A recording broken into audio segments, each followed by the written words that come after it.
In 2000, Blizzard released Diablo 2, the sequel to its 1996 original, and it was a huge hit, one of the best-selling PC games of the time. It was also the undisputed king of its genre, and is still well regarded and remembered today. But it has aged, and its direct sequel Diablo 3 has failed to inherit its crown.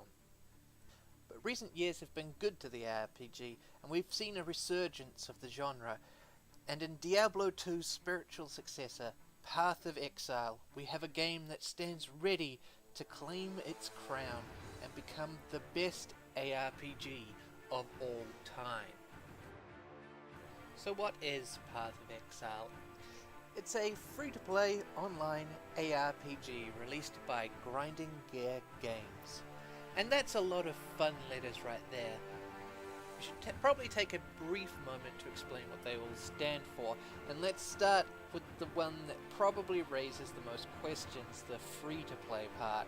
Now, most F2P models have a bad habit of changing what the F stands for by subtracting an R, with obnoxious design choices designed to make microtransactions more attractive. Thankfully, Path of Exile takes the ethical approach here, and there is no advantage to be found in the cash shop, just storage and cosmetics. This game can be played 100% for free, and I know that because I beat it twice before I invested any money into it. And while many players will insist that you have to buy additional storage space, you really don't. The devs are quite fine with you starting secondary characters to act as mules for additional storage space, and, as a free tip, you can open your social tab by pressing S, start yourself a guild, and provided that you never invite anyone to join it, you've just doubled your storage space for free. And with that out of the way, it becomes very easy to recommend the game. You can simply try it for yourself and see if it's to your tastes, because it won't cost you a penny.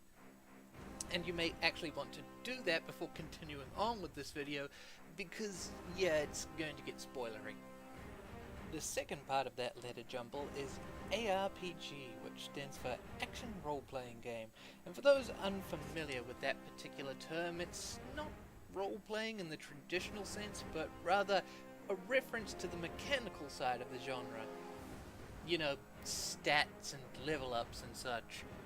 And the action part can be a little bit off as well. It's really there to separate this genre from other RPGs that use turn-based combat, which was the style of combat that most early RPGs used. The hack and slash descriptor seems more apt. The game is mechanically simple on the surface level. You click to move and you click to attack.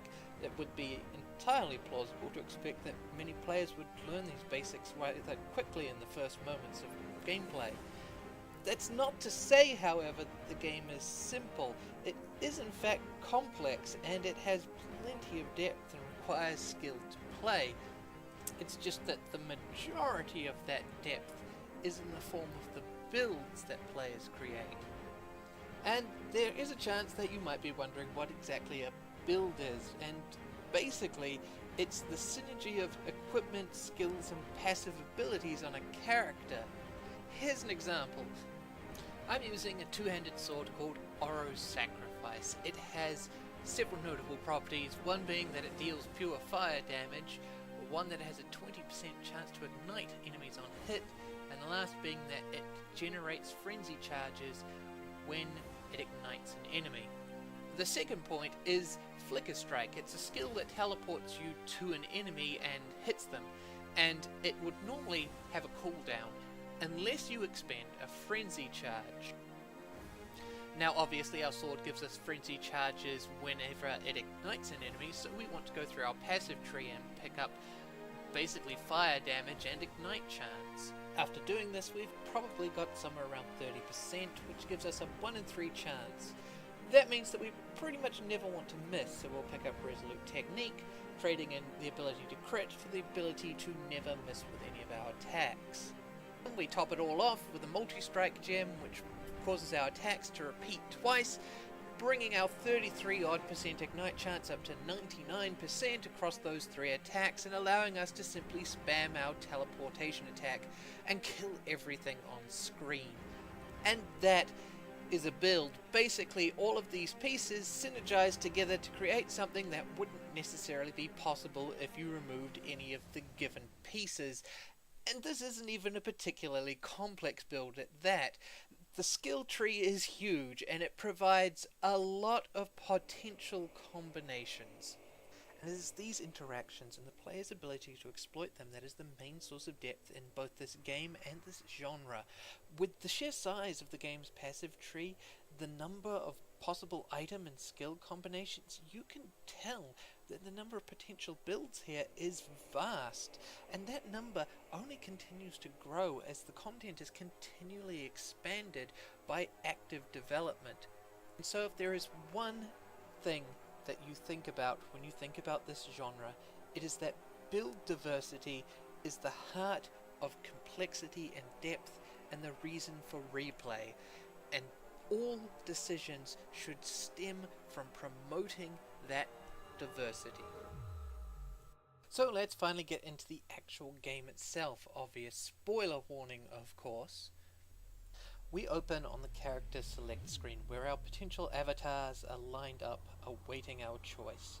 If we select one of them, they will step forward and a voice speaks out proclaiming sentence.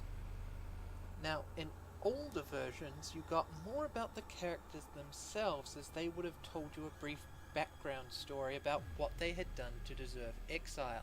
This older version gave each class far more personality, but the new version doesn't do this. It gives us the reason for exile without specifics, and I suspect that this might be done to make the characters lean more towards a blank slate hero, so that the player can fill in the blanks themselves and get into a character.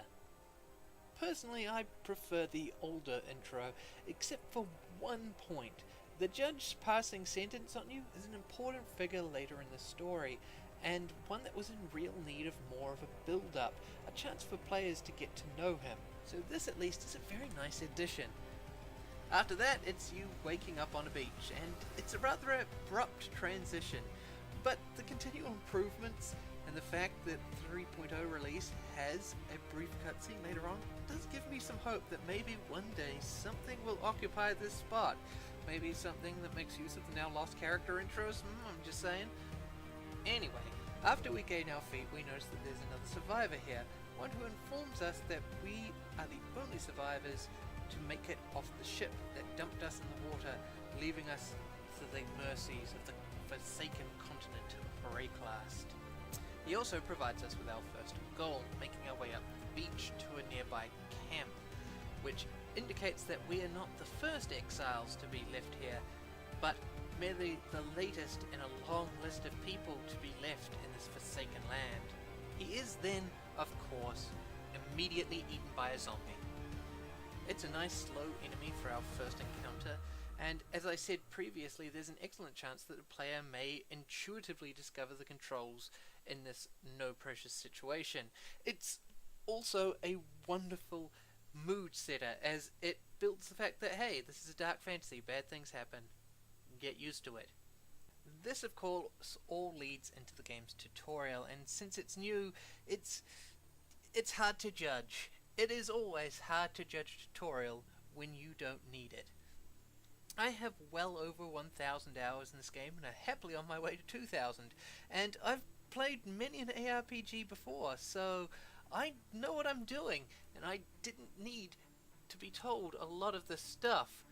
But that being said, it's also easily skipped, and Path of Exile does have a lot of unique systems which it needs to explain, so it is nice to see a new version of this which will ease new players in.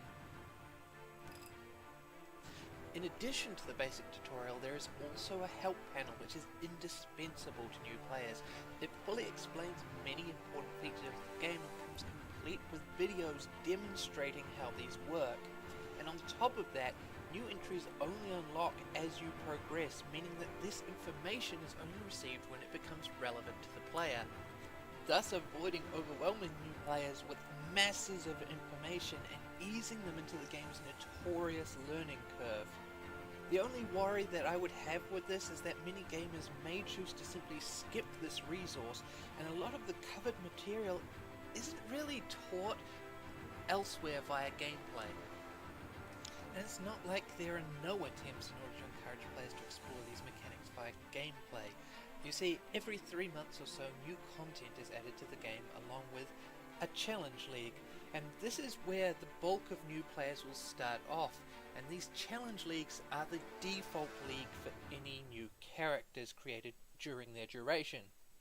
Now, each of these challenge leagues contains a number of challenges which players can compete to complete in order to win cosmetics, and many of the low-level challenges in these leagues are there, it seems, to encourage the use of things like the currency system in order to explore these unique mechanics and discover how they work, while providing a reward for players who engage with it, thus allowing them another way to learn these new and unique mechanics within the game. But again, there is the problem with players either not noticing that these are in the game or completely skipping over them in order to just dive headlong into the action. And that might seem like bad game design, and yeah, nah, it's not only hard to explain the many systems in the game, but there's also a lot that a new player needs to learn fairly quickly.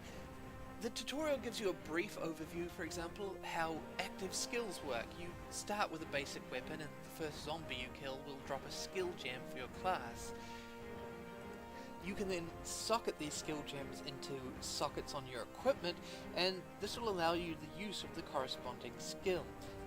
The tutorial now also includes a support gem, which when socketed into a linked socket, modifies how the active skill works. It's a quick and effective introduction to the first of the many unique mechanics that may throw off even genre veterans. There's a boss fight at the end of the beach which will hopefully also teach players about the way that potions work. Since rather than a consumable single-use potion, potions in this come as equipable flasks which refill as you kill enemies. This is a great mechanic in the fact that it prevents you from simply trivializing combat encounters by carrying a mass of potions which you can then spam. But it's also uncommon enough that many people are probably going to hold off using those potions when they first get them. They're going to go, well, I've got to hold on to them because there's no more dropping, and if I use them now, I won't have them for later. And with the boss's defeat, of course, also comes loot, and this loot is a great way to initiate players into the complex itemization system of the game as they begin to vendor stuff in town. And that's probably the best segue I'm going to get, so let's jump in with the currency system. In most ARPGs, when you trade items to a vendor, they give you gold. It's an effective system, at least on paper, attempting to mirror real-world economics, but it creates several problems. The main being inflation. Whenever you create more money, it devalues all existing currency.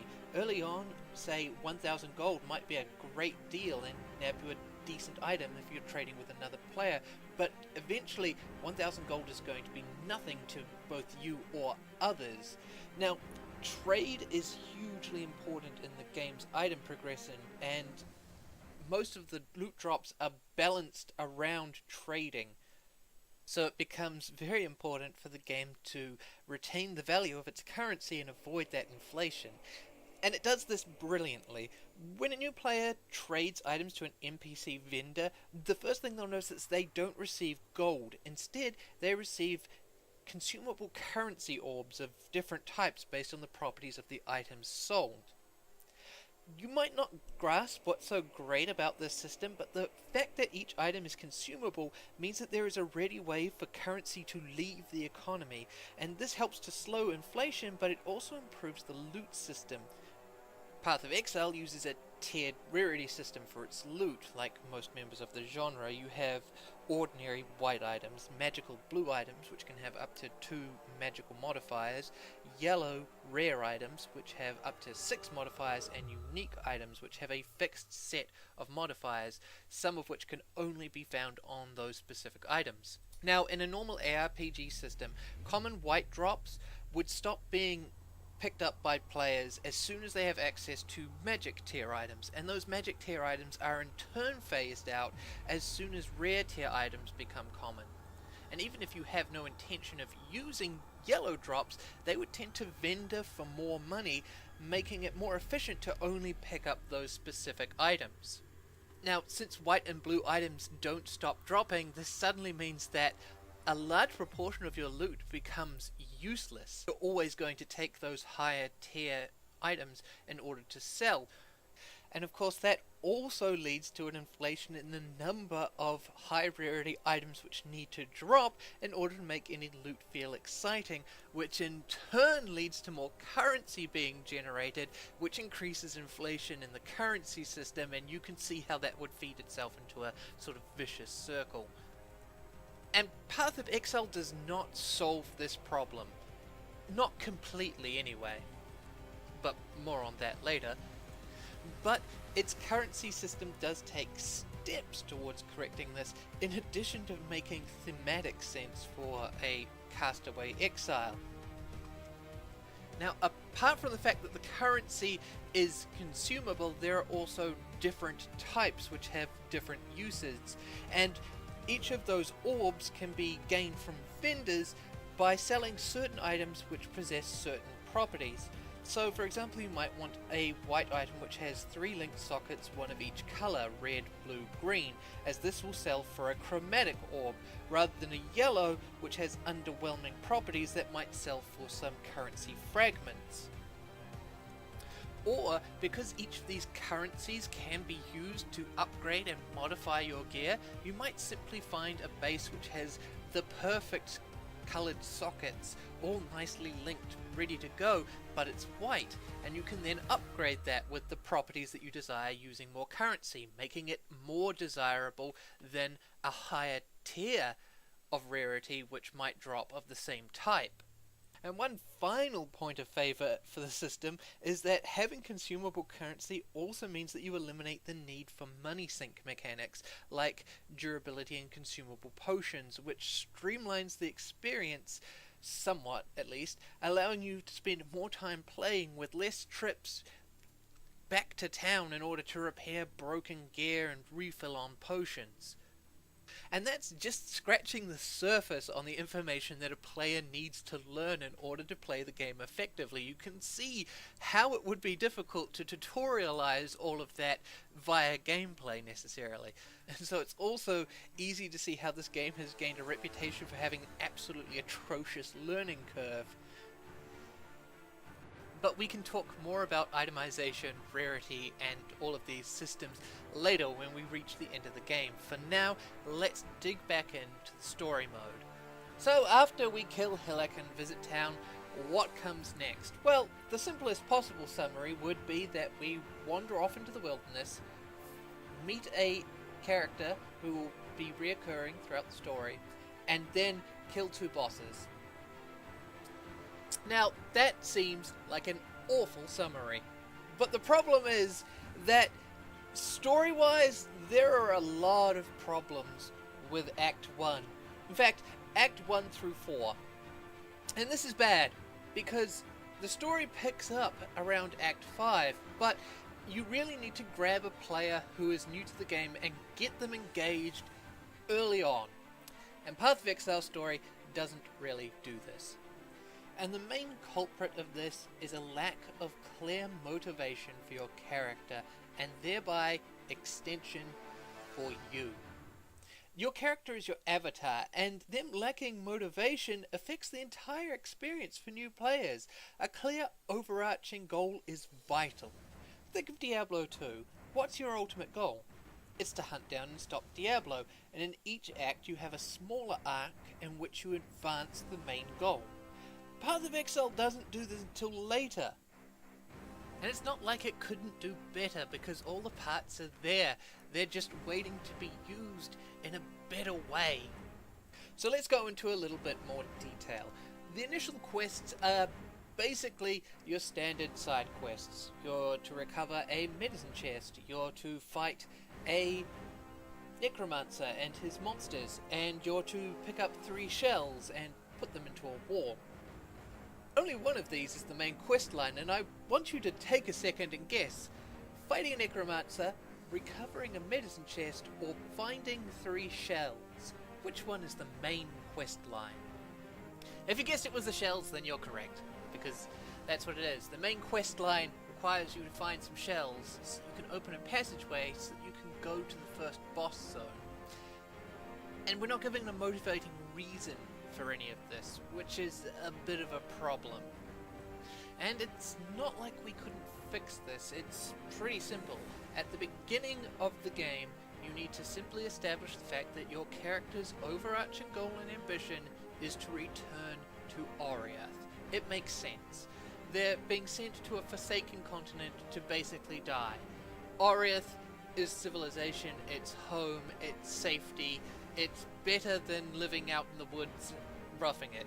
So, regardless of their class, a clear-cut goal of returning to Oriath needs to be established right there at the beginning. You could simply have the character get up off the beach and say, I'm going to be back, so don't count me out, I'll find my way back to Oriath.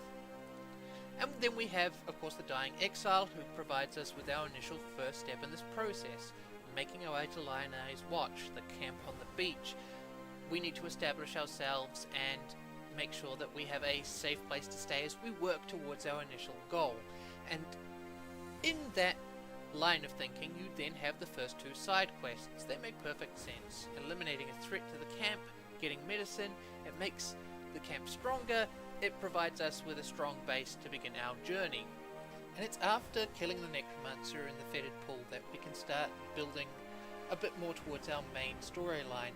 Critque, who has sent us on this initial quest, could now recognize our ability and say, well, if you're willing to do one more favor, you could open us a way through the Axiom prison by slaying the warden, Brutus, with the explanation that this would allow safe access to resources inland that the exiles can't normally get. In the current version, however, you simply make your way to Axiom via drift. You have no motivation other than that is what the game wants from you. And it also hurts this boss fight in that you get very little information out Brutus, which is a shame because he's the first major boss that the game throws your way and could have done with some build-up. The most noteworthy event here is the appearance of Piety. She's a high-ranking member of Oriath's Templar Order, and she addresses you before she rushes off deeper into the prison. If you return to town, there is some mention of Piety from the NPCs, but it's just a small amount of background, and it's a huge missed opportunity, as this could have been used to establish a driving motivation for the entire first half of the game. So, later on in the game we're going to learn some important information. One is that Critque is a former smuggler, and 2, the Templar have a device that allows them to magically transfer people and goods between Rayclast and Oriath. There's even a mention of secret expeditions to Rayclast by the Templar later on in the endgame. So why not have Critque mention these? You could be surprised to find that Piety is in the prison and say that this confirms the rumours of said expeditions. He could even use his background as a smuggler to confirm that there must be some special means of travel, since these secret expeditions have left no trace at all of the Templar leaving Oriath. And now, suddenly, we have a motivating goal. We have a reason to chase after the Templar. We have a reason to meddle with Piety. We know that they have a way for us to achieve our end goal of returning home, but we don't know where it is, and so we have to hunt clues for it across the acts. So pretty much directly after our encounter with Piety is our act's mid-boss, Brutus, and there is very little build-up for this guy. There is some NPC dialogue and some environmental lore, but the entire prison area itself really speaks for who Brutus is as a character. He's the sort of brutal sadist, and that's before he was transformed into a literal monster. So it is kinda sad that he is a disappointing boss fight. He's a big guy and his ground slams look devastating, but ultimately he is easy, which is kind of unsurprising because as a first boss, it's going to be unclear exactly what abilities a player has to use against him, so this limits what he can be capable of in return. As such, it's often too easy to tank even the big hits from this guy, which is a shame because Path of Exile is not a game in which you can build a tank and simply face roll content. Future encounters will actively encourage movement, and I'm just going to say it here because I can't segue into it elsewhere, but movement speed for your player is terrible. It's an often noted criticism from new players that the game feels stiff and clunky, and it does. But it also feels a lot better once you get some move speed modifiers on you. And why am I mentioning this here? Because it's a solution to both of these problems at the same time. You raise the base movement speed by maybe 10-15%, and this would make the initial game feel better. It also means that the developers can be sure that players are fast enough at the point when they encounter Brutus that they can dodge out of the way of his massive hits, which means that you can make Brutus more brutal and teach players the value of dodging.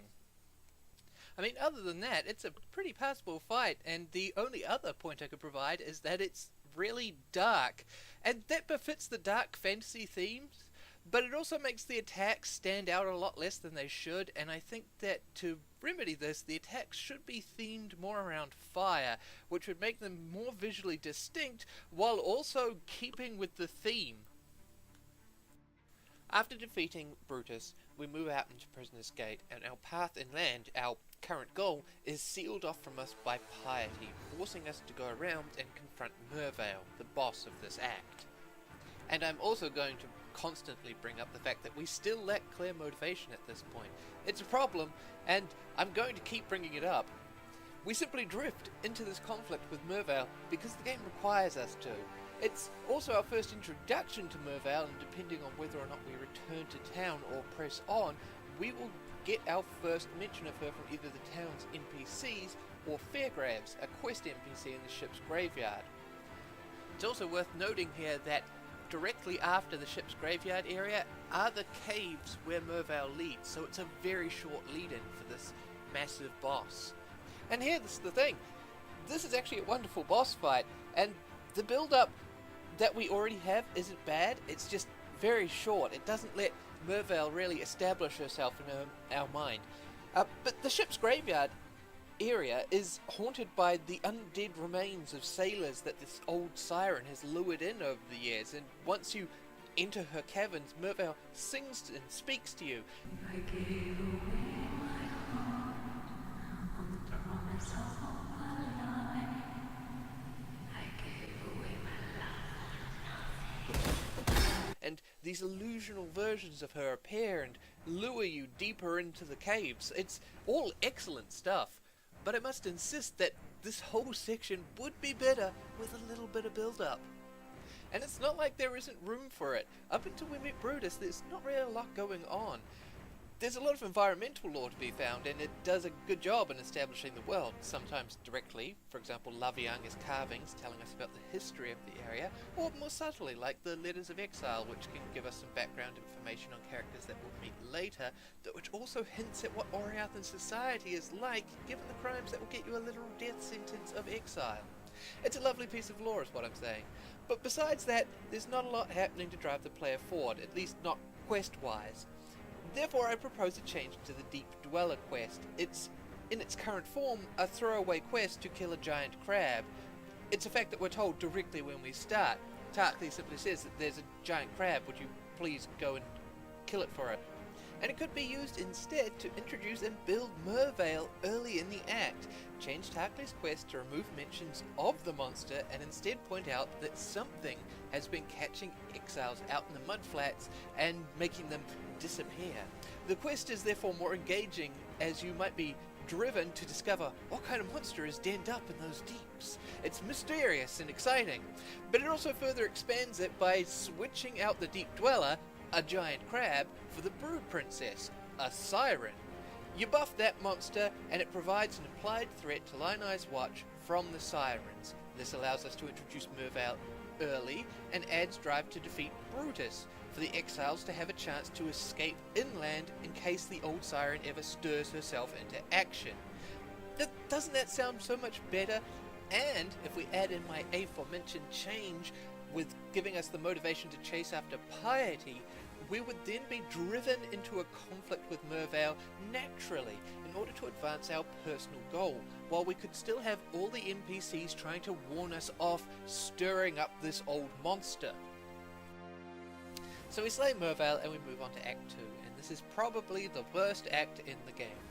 Don't let that put you off though, because it is terrible, but I have a tendency to overthink things and you might not notice it, so it's fine. It's fine, you might not even notice.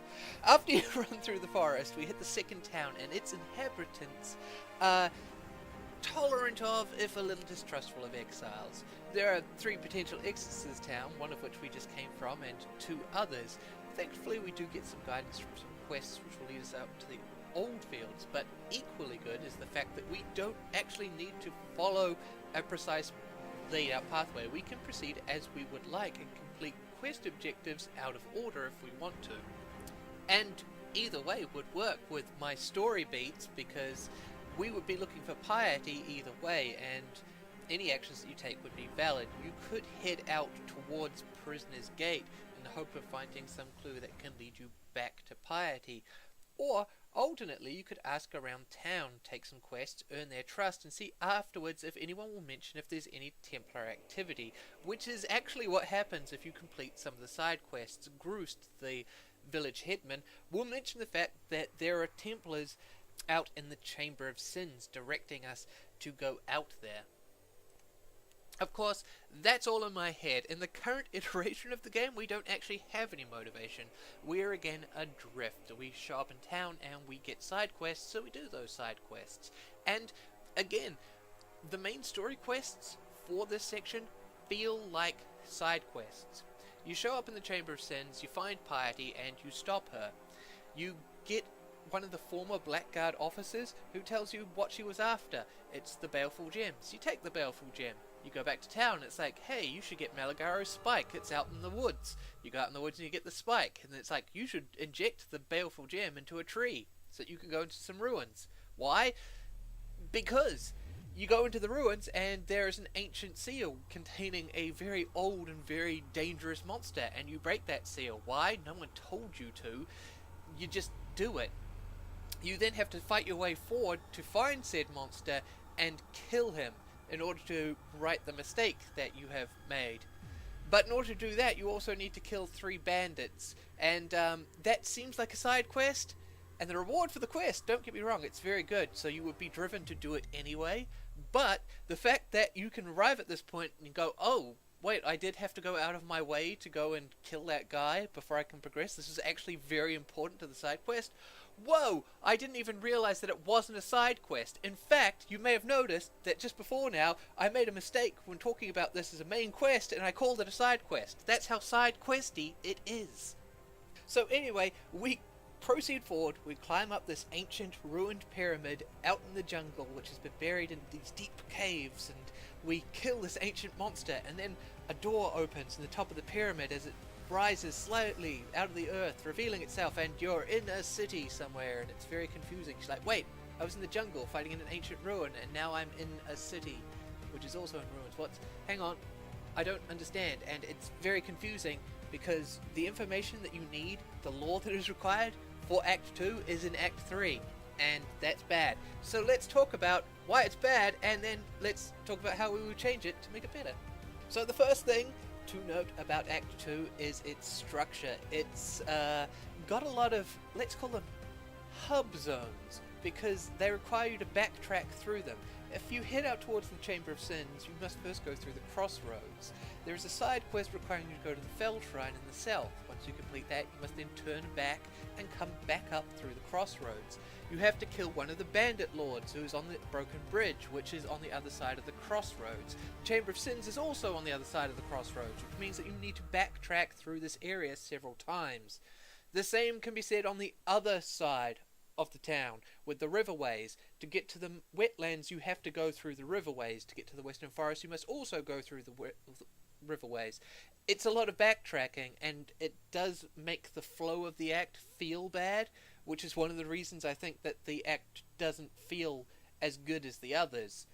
But that is not the main problem with the act. The main problem seems to be the motivating drive for what you are doing. The first part is fine. Do some side quests and gain the trust of the locals so they will tell you about the blackguards.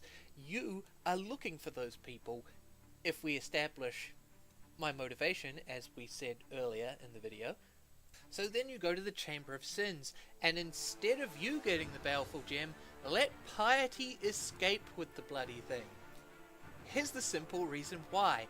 It suddenly motivates you to get its counterpart, Malagaro's Spike. There is no reason to get Malagaro's Spike if you have the other half of it. You could just throw that thing into the river, and no one will ever find it now. It's gone. Problem solved. You don't need to get Malagaro's Spike anymore. But if Piety gets the gem, then suddenly you need to thwart her by going after the Spike. It also motivates you because you know Piety also wants the Spike. She may have escaped, but I can track her back down because I know where she's going to be going. So then we go to the Weaver'S Chamber and fight what I'm guessing is probably the mid-boss for this act. It's kind of hard to determine because all the bosses feel very weak. They're not mechanically interesting in any way, except for the last boss, the Vaal Oversoul. But we go there to acquire Malagaro's Spike. We know that Piety wants it. She already has half of the duo, and she shows up and steals the Spike after we defeat the Weaver. That is a much better driving force than us acquiring the Spike, because suddenly she can go and kill Lorata, the Great Tree, which blocks access to the Vaal Ruins, saying, "This was my motivation all the time.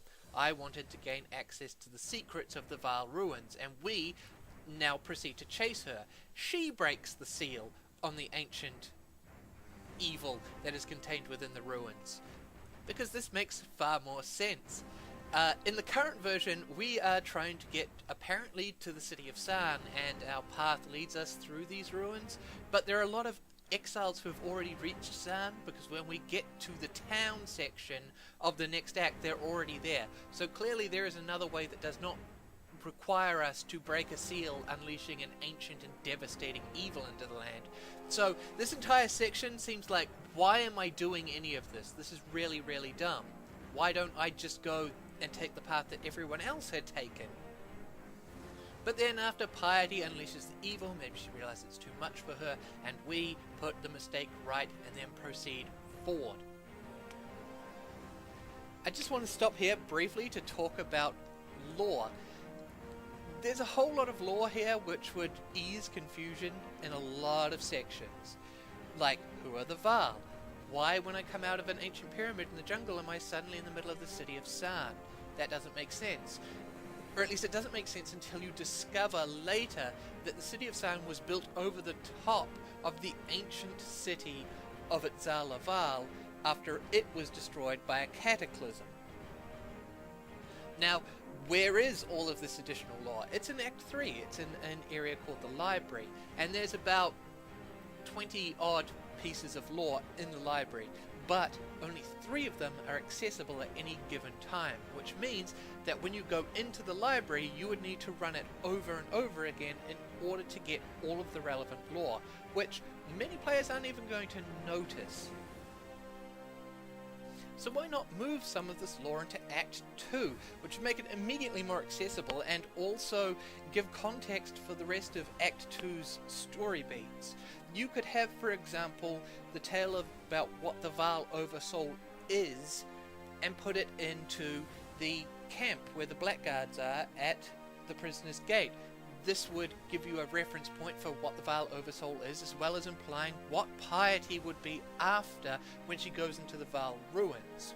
You could have the Bandit Lords, Alera, Creighton, and Oak having some sort of extra lore as well, as they're trying to acquire Vaalish power to expand their own power base within Rayclast.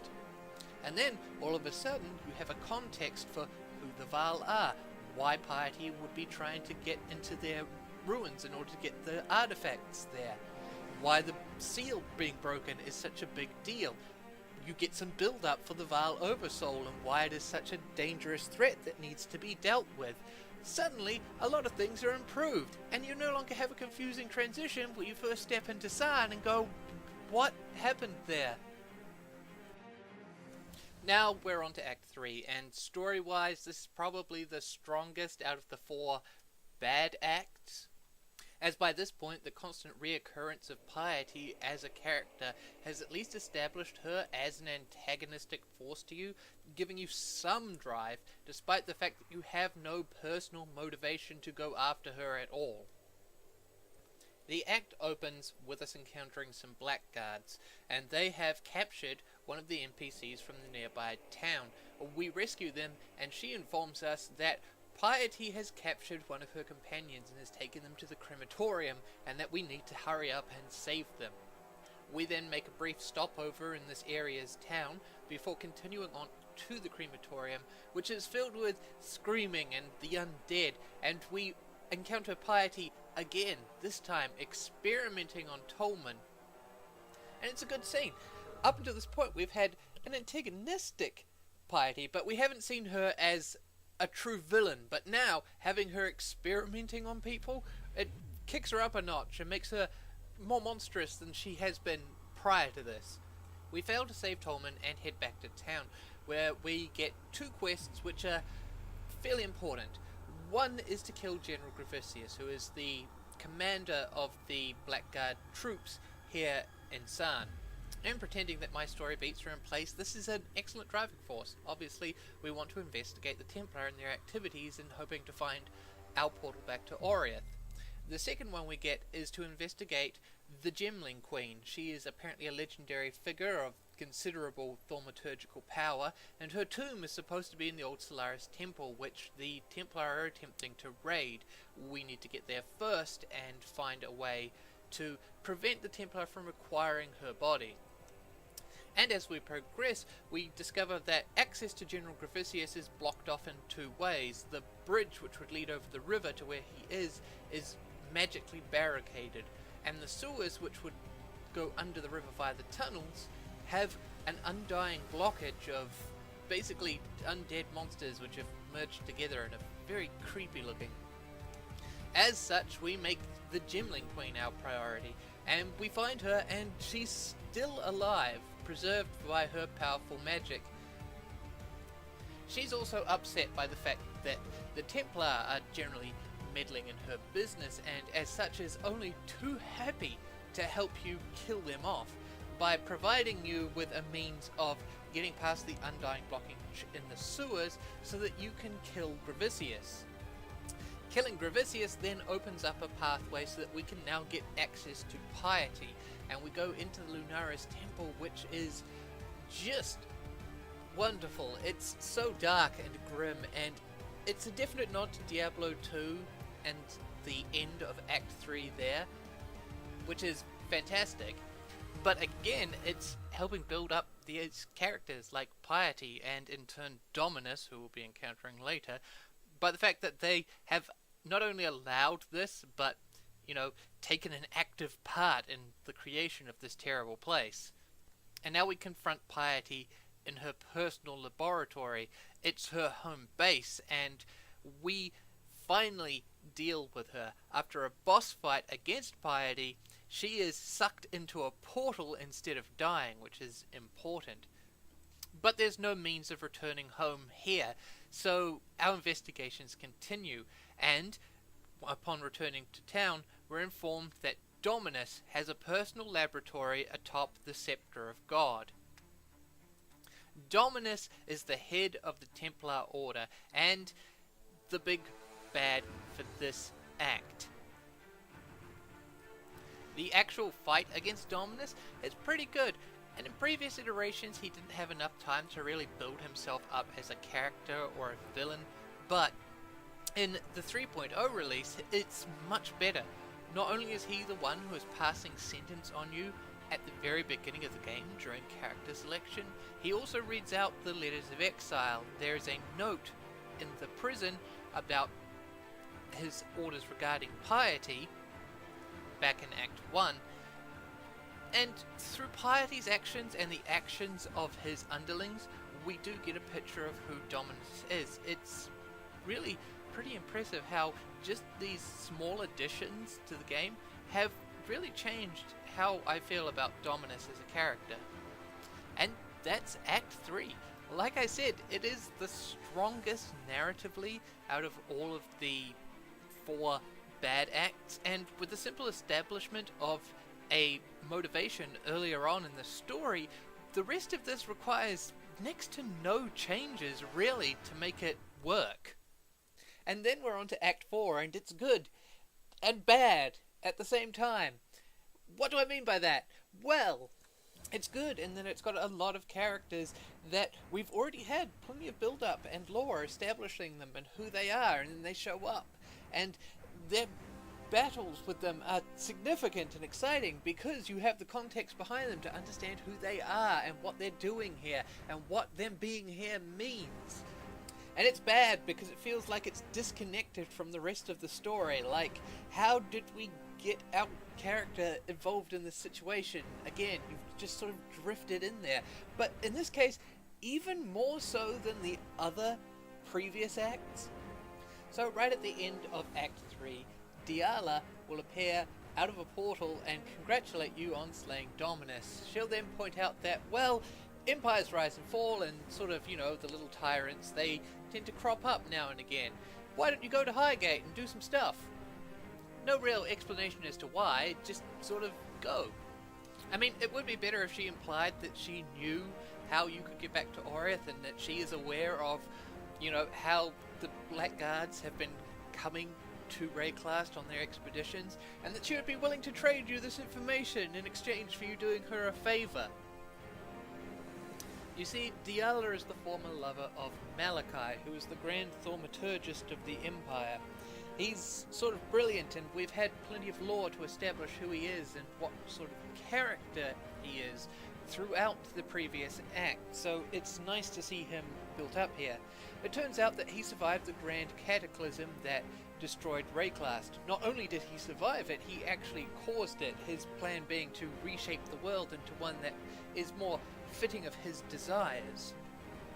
But we don't know this, and by the time that we learn it, we're already well on our way to confronting him. So why did we do all of this extra stuff? It needs something to bridge that gap. And that bridge could totally be Diala. Like I said earlier, if she knows about Dominus and his activities, she could know about the portal, and she could use that as a carrot to entice you into doing what she wants, get revenge on Malachi, who she is convinced betrayed her. I mean, you could also imply Malachi's interference in your own personal business by the actions like the portal which sucks piety in, and Dominus turning into some sort of Lovecraftian horror. It would be very cool if he's assuming that through your interactions with Diala that you are plotting against him, and therefore he is meddling with your affairs, thus driving you to meddle with his affairs even further. It would be very cool, and I only just had that idea because there was a bug in the game while I was playing in which Malachi's portal attacks would open up and attack you just at random throughout the game, and I was like, that's really weird, is this a prophecy or something? But it's not, it was a bug, and I thought that would be really cool if at certain stages throughout Act 4 these portals opened up and he sort of attacked you to sort of be like, hey, I think that you're trying to meddle in my affairs, and you're like, well actually I'm not, but you keep trying to kill me, so I'm going to kill you instead. And I know that that's not like the most perfect story beat, but in saying these things I'm trying to keep them as close as to what they are right now to make sure that it is the least possible amount of work in order to make these changes. So yeah, take with it what you will, but you do need some sort of connection here. You can't simply have the player drift in, and what does this have to do with the rest of the game? What motivation do I have to do any of this actions? I have to kill Malachi and the Beast in order for the next part of the story to make sense, but you've got to make it make sense for me to do that first step. So, casting that aside, we make our way to Highgate up in the mountains. This is where the virtue gems come from, the skill gems that we use in order to use our magical powers. It's also the source of the Cataclysm, which destroyed the Eternal Empire and left reclassed this dark and twisted continent. If you've been keeping up with the story and lore so far, then you would know that during the final days of the Eternal Empire there was a rebellion by the Templar who wanted to restore purity and theocracy to a nation which had become a thaumatocracy. So Malachi, the chief thaumaturgist of the Empire, managed to convince the Fall of Thebris, the leader of the Purity Rebellion, that he knows a way that he can destroy the source of all thaumaturgy. The Beast, a creature which lives underneath Mount Veruso. And Malachi is able to enter inside the Beast and take control of it, destroying Vol's army of purity with the Cataclysm to prevent them from interfering with his plans. It's at this point that we get sort of a check back to the lore from Act 1 and 2, the environmental stuff, which told us about how the world changed and the undead started rising and you had all sorts of mutations and aberrations roaming the land. The Eternal Empire is completely destroyed. Kael'm's kingdom of the Karui is also destroyed. And Oriath is left as the single dominant civilization in the world. It's not really made clear why Malachi has to go dormant after this. It's been a couple of centuries since the Cataclysm, and so it's not really clear why he needs to bide his time. He can't unleash the Cataclysm earlier, but he seems to be planning to do it now. Maybe the Cataclysm in and of itself is so catastrophically powerful that it takes time for the beast to regain its energies so that it could ever do it again. It's not clear. But then you get heroes like Kael'm and later on Dureso, who are seeking ways to reverse the damages done by the curses of the Cataclysm. And in failing to do so, their souls are trapped, and Malachi uses them as guards to protect himself and bar anyone from gaining entrance into the beasts that they could challenge him. And then you come along. You basically have to go through all of these historical figures, these champions who you've heard plenty about through the lore of the rest of the game, and kill them. You kill Fall of Thebris so that you can claim Deshret's banner and take it back to Highgate and unseal the way into the mines that lead into Mount Veruso. You free the spirit of Sekema Deshret, the only hero who has not been corrupted by Malachi, but who remains imprisoned within the mountain. You then make your way even deeper, where you're forced to fight off against Kael'm and Dureso in order to claim the essence of fury and desire, which can power the device which Malachi used to break into the beast's body so that he could take the reins of power. You then fight your way into the beast and into its black core, where you can confront Malachi himself in an epic duel and kill him. After which point you are congratulated for saving the world, although at this point you may be surprised to find that you've just saved the world, because what was I doing? I'm not entirely sure. Sorry, I was just wandering around because that's what the story required of me. Oh, there's a portal up on the mountain. I can go back to Oriath. Was that my goal? Excellent. I'll do that then. So yeah, that's probably the last part where I'm going to harp on about the story. You're probably sick of hearing about it by now. I'm sick of talking about it. It's terrible, but we're also done with that now. As for the act itself, it's short and sweet, but it's got a lot of action and boss fights. Even the most basic, bare-bones boss fight, which would be Vol, is still more interesting than a lot of the smaller bosses throughout the earlier acts. And it really ramps itself up when you face off against Kael'm and Dureso, although I think this is kind of starting to really show, especially with Kael'm, GGG's love of tiny arenas with a guy who just throws bucket loads of crap at you. Because the Kael'm boss fight is just, it's very busy. It's very, very busy. You can thankfully see everything that's going on. It's fire themed, which means that everything is bright and colourful, and you can totally see those fireballs coming at you, unlike certain other areas of the game which we're going to complain about. The Dureso fight is also fun, and I really can't complain about it because there's really not much to go on about. It's after our fight with these two that we are finally able to break into the beast. and it's fleshy and horrible. The environments here are not something that I'm particularly fond of. The mines and the crystal veins look alright.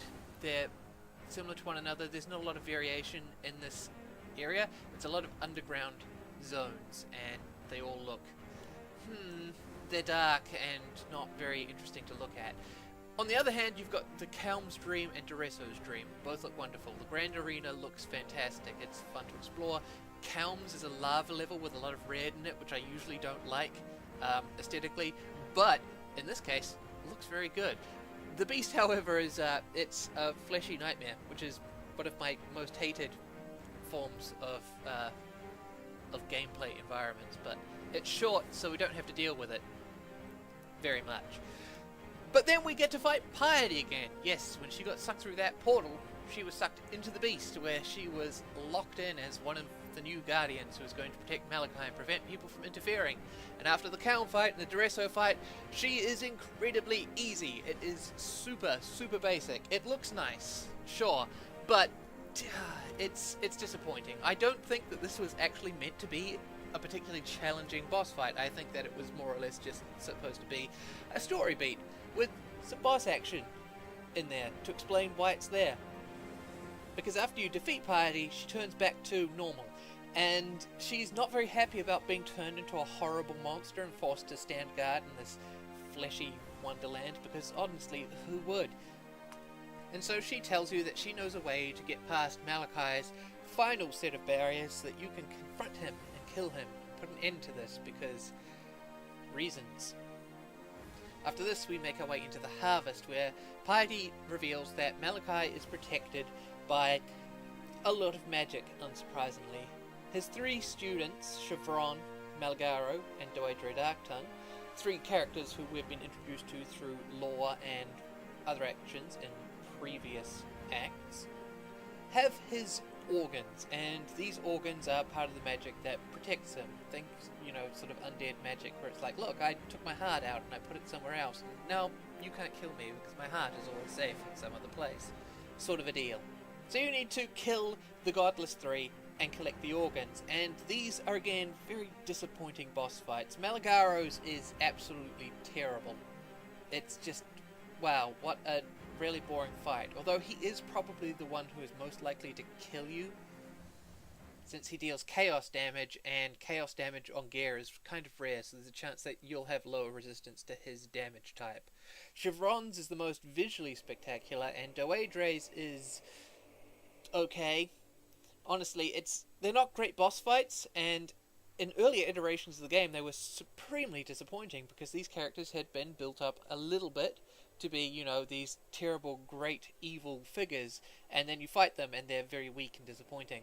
But given the 3.0 release, these characters are going to be reoccurring, and so this is your first introduction to them, and they're alright. It's okay now. It makes such a huge difference, the fact that these disappointing fights are actually gone from, how bad, to these are okay. Purely by the fact that future content coming on is going to build off this. So we defeat them, we take the organs, we take them back to Piety, and we go into fight Malachi. And oh boy, what a fun time. The first phase of this boss fight is very easy. Malachi's got a big old glowing shield around him, but Piety has his organs, so she can take it down, and then you can attack him. At which point, after a certain point, he'll turn her into a monster, his shield goes back on, you kill her, the shield goes back off, he kills Piety for removing his shield, and then retreats, starting phase 2 of the fight. And phase 2 is everything that was wrong with Calm's boss fight, but worse. Because it's busy. It's so incredibly busy in a teeny weeny little arena, and unlike Calm's boss fight where the theming and colorations meant that all of the attacks stood out against one another, Malachi's don't. Because the boss arena is red. The environment around it is red. His attacks are red. There are red particle effects and runes on the ground. And enemies who rise out of the ground and come in to swarm you, allowing you to refill your flasks, very important during any boss fight, they're also red. There's just red explosions going off everywhere, and I can't really tell what's going on. It's very confusing. If you change some of the colors of these items, around, so that these attacks weren't all the same color as the background, it would be greatly improved. But otherwise, it's incredibly busy, and it seems like this boss fight, rather than going like, hey, here's all these very interesting mechanics and things for you to watch out with, just like, here's all the crap, we're just going to throw it at you, look at go, whoa, there's so much stuff, where are you going to stand, this arena's tiny, there's very little room where there is not an attack going on right now, and they're all the same color. And some of the attacks, the particle effects, there's one where he throws a bomb onto the ground and it explodes in a gush of gore and blood. But there's another attack, which is a rune, which if you stand on it, it explodes, dealing a significant amount of damage. And the hand bomb attack hides the location of those runes so that you can't see where they are and therefore can't avoid them. It's annoying. If they were different colors, so that they were more distinct and they all stood out against one another, vastly improved. It would actually be a decent fight, although still very busy. And if I've made it sound like the boss fights are all terrible, they're not. This is actually, it's a good fight. It could just stand some improvement. And the boss fights definitely improve. The boss fights coming up in the future acts, Act 5 through 10, are awesome. I have some complaints about them, but what don't I have complaints about? I mean, come on.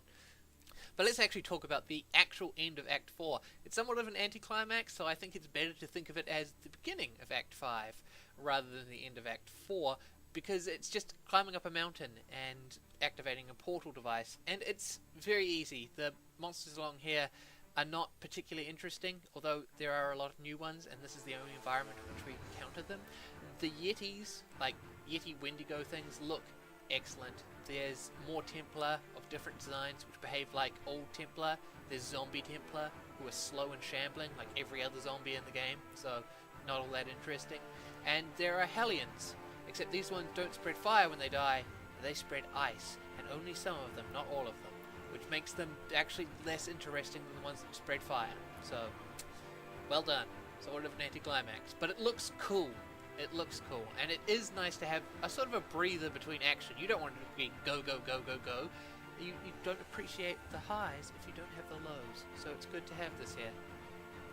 After this, we're into Act 5, and I am totally going to start skipping over this and going a lot faster, because it's taken us an hour to get to this point, and we've still got to talk about the end game and balance and difficulty and all that wonderful crap. But it is going to be much easier to talk about this stuff because it is so much better. I don't have a lot of story criticisms. I mean, I have some, but not that many. Now, the previous acts, we can totally understand why they've got this weird structure. The game has been planned from the beginning, it seems, to have 10 acts, but given the fact that it's an indie development and a free-to-play game, it is obviously going to take them a long time to get all of that content done. So the original release had 3 acts, and at one point it ended with piety, and then they added Dominus on later.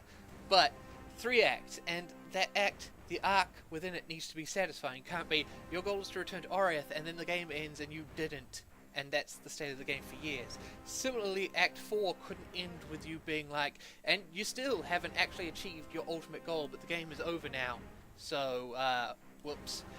It needed to be consistent within the game for you to have an end point at that point in the game's development cycle, without saying that, well, actually, this was your ultimate goal, and yeah, you never actually succeed in it, so whoops. But these new acts, 5 through 10, are wonderful. They've all come out at the same time, which means that they can have that overarching story without you needing to compromise halfway through and go, well, we've got to have an end point here so that we can actually end the game here until the next lot comes out. So that's a great positive. So Act 5 begins with us returning to Oriath. We're the first exile to do so, and there is a slave revolt going on. It turns out that someone has empowered the Templar, but someone has also empowered the slaves, so it's been a really fun time fighting down here. So the story so far has had a lack of evidence that there is a god in Path of Exile. The Templar seem to be offering sort of hollow worship to the idea of a deity rather than any specific deity at all. And it is revealed in this act that that was kind of true. The beast, as it turns out, has been suppressing the divine within the world of Path of Exile. But you've killed the beast, so now the gods have woken up, and they're empowering their followers and generally being awful. We naturally side with the slaves in their revolt against the Templar. The Templar are the guys who basically sentenced us to death in exile. So it makes sense that we would side against them.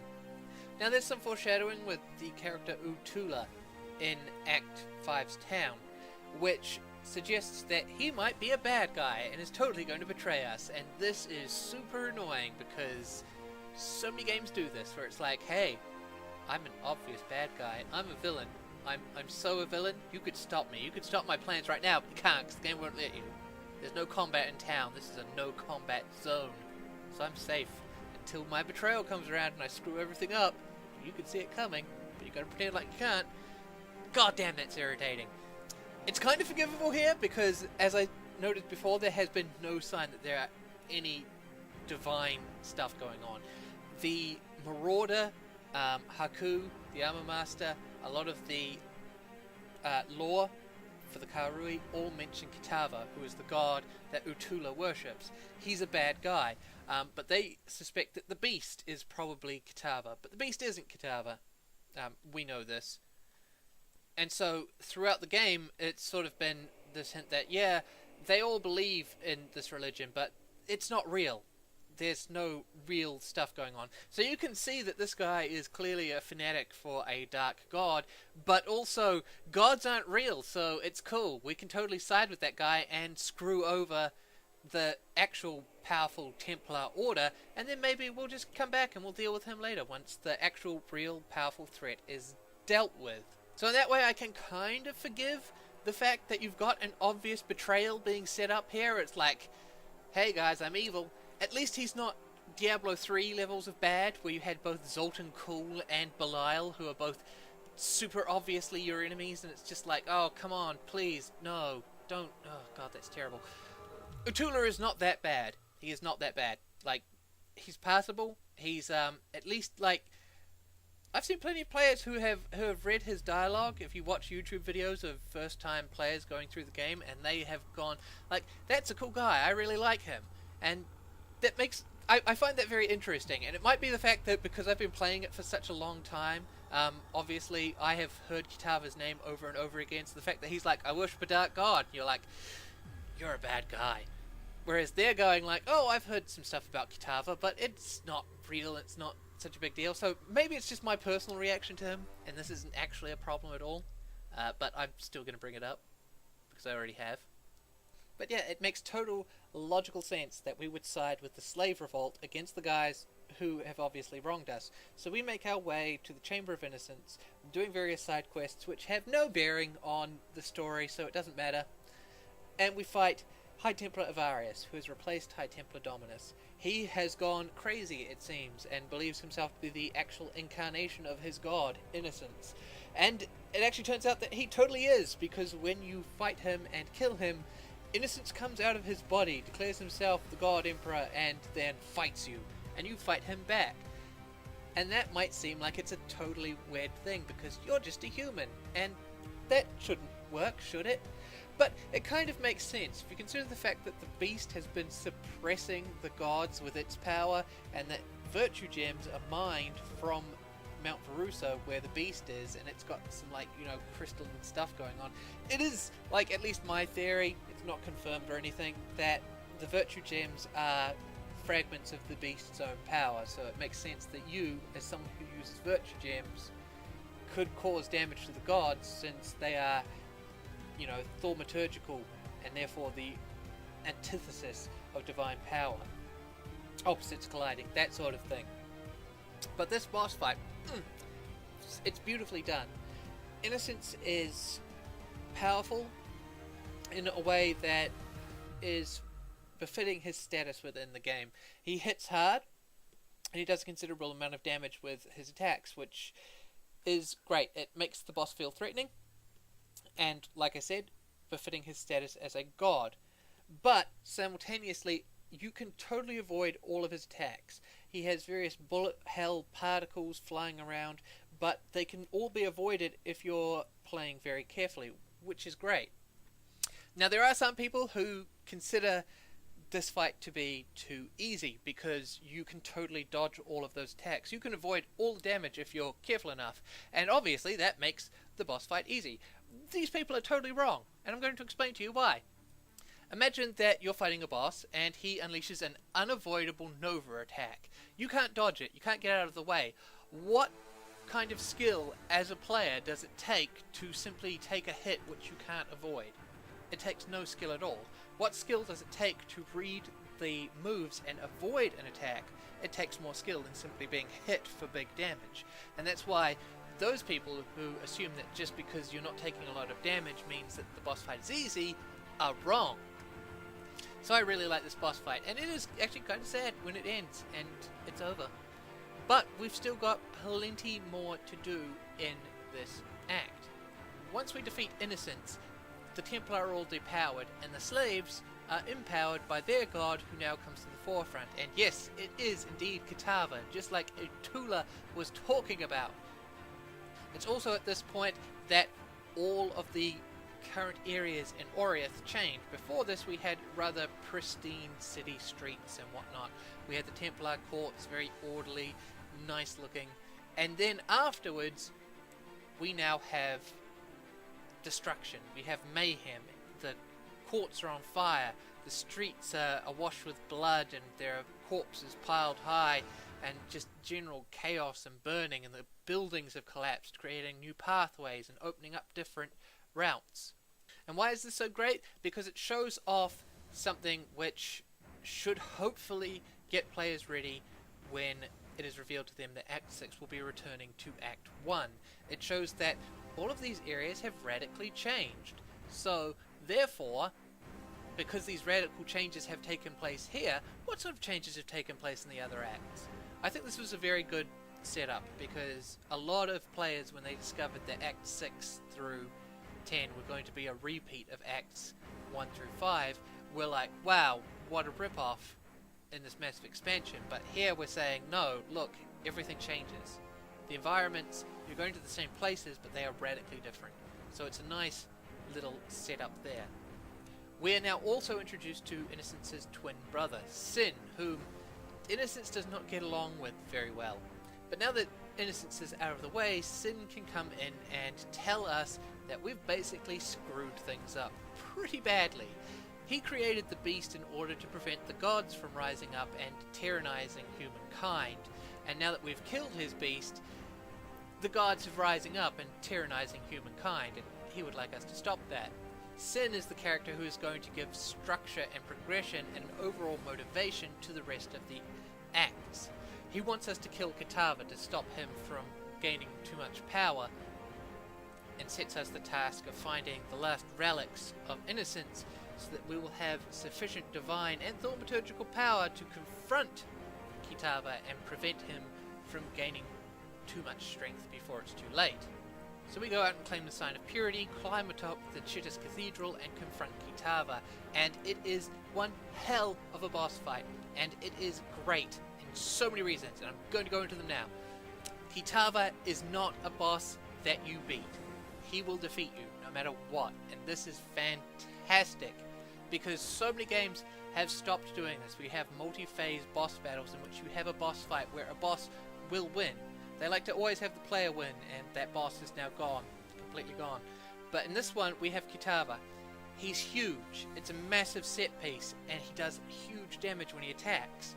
Because his health bar is false, and we only need to drop him to a certain degree before the fight ends with us being rescued by Sin,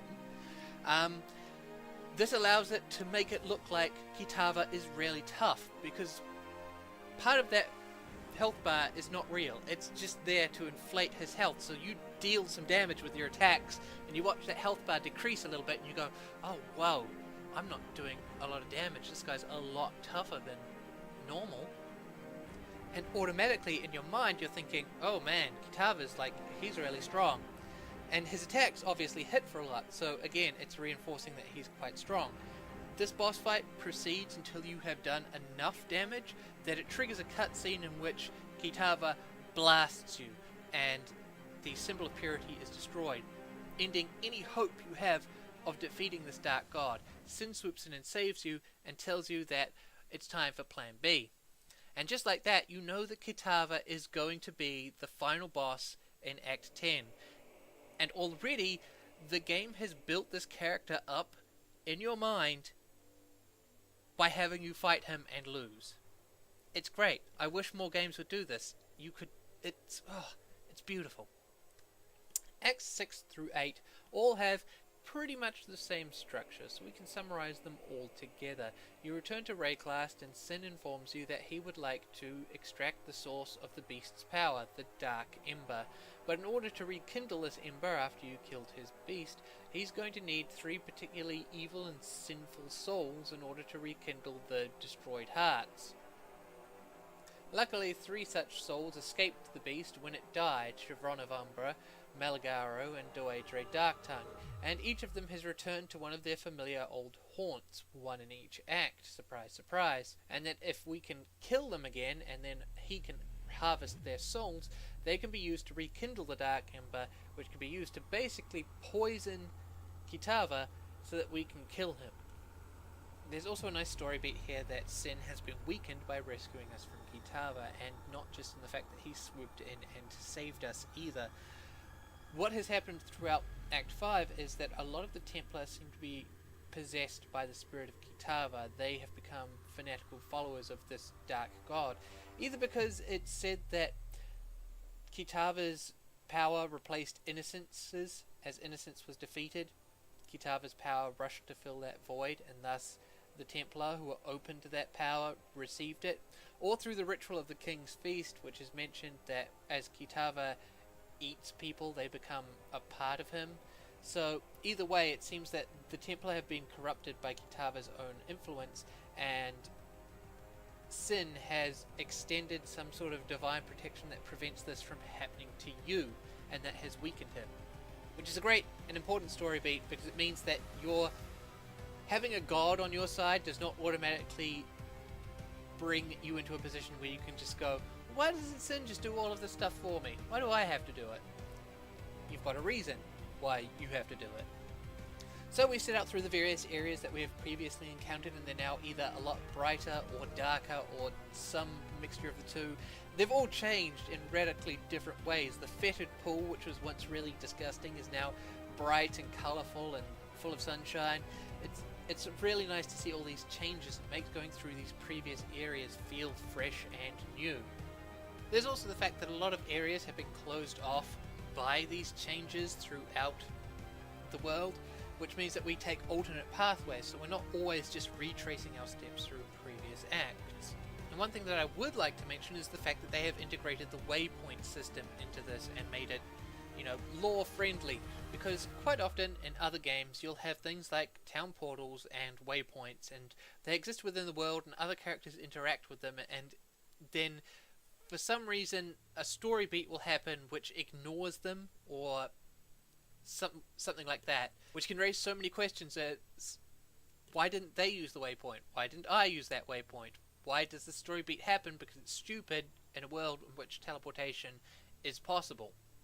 Here, however, throughout the previous acts we have seen disabled waypoints and damaged waypoints, indicating the fact that just because a waypoint has been activated doesn't mean that it can't be disrupted or destroyed.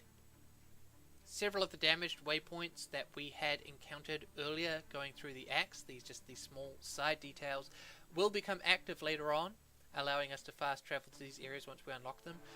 Waypoints that we had previously have been destroyed, which prevents us from going, well, I've already been here, why can't I use the waypoint system to just bypass these entire areas? I already activated all those waypoints. They've been disrupted or destroyed, and you either need to reactivate them or they're completely destroyed and you need to get a different one. That's a nice detail, and I love it because it means that developers care enough about their story to add these extra details instead of going, it's just a gameplay mechanic. It's a gameplay mechanic and it's completely different from the story and world. Just ignore it. I know it's a problem, but ignore it. They've gone the extra mile to make sure that that works. And good job. Good job. I appreciate it. But anyway, we are after the Godless Three and harvesting their souls, and along the way we encounter several of the risen gods who are causing troubles for the peoples of Rayclast. And we kill them, because that's what we do. And in defeating them, Sin will come down and harvest a portion of their divinity, which he will then give to you as a minor defensive power-up. Explaining that as Sin, he is the thief of virtue and can take things from others and instill them into things and objects to give to other people.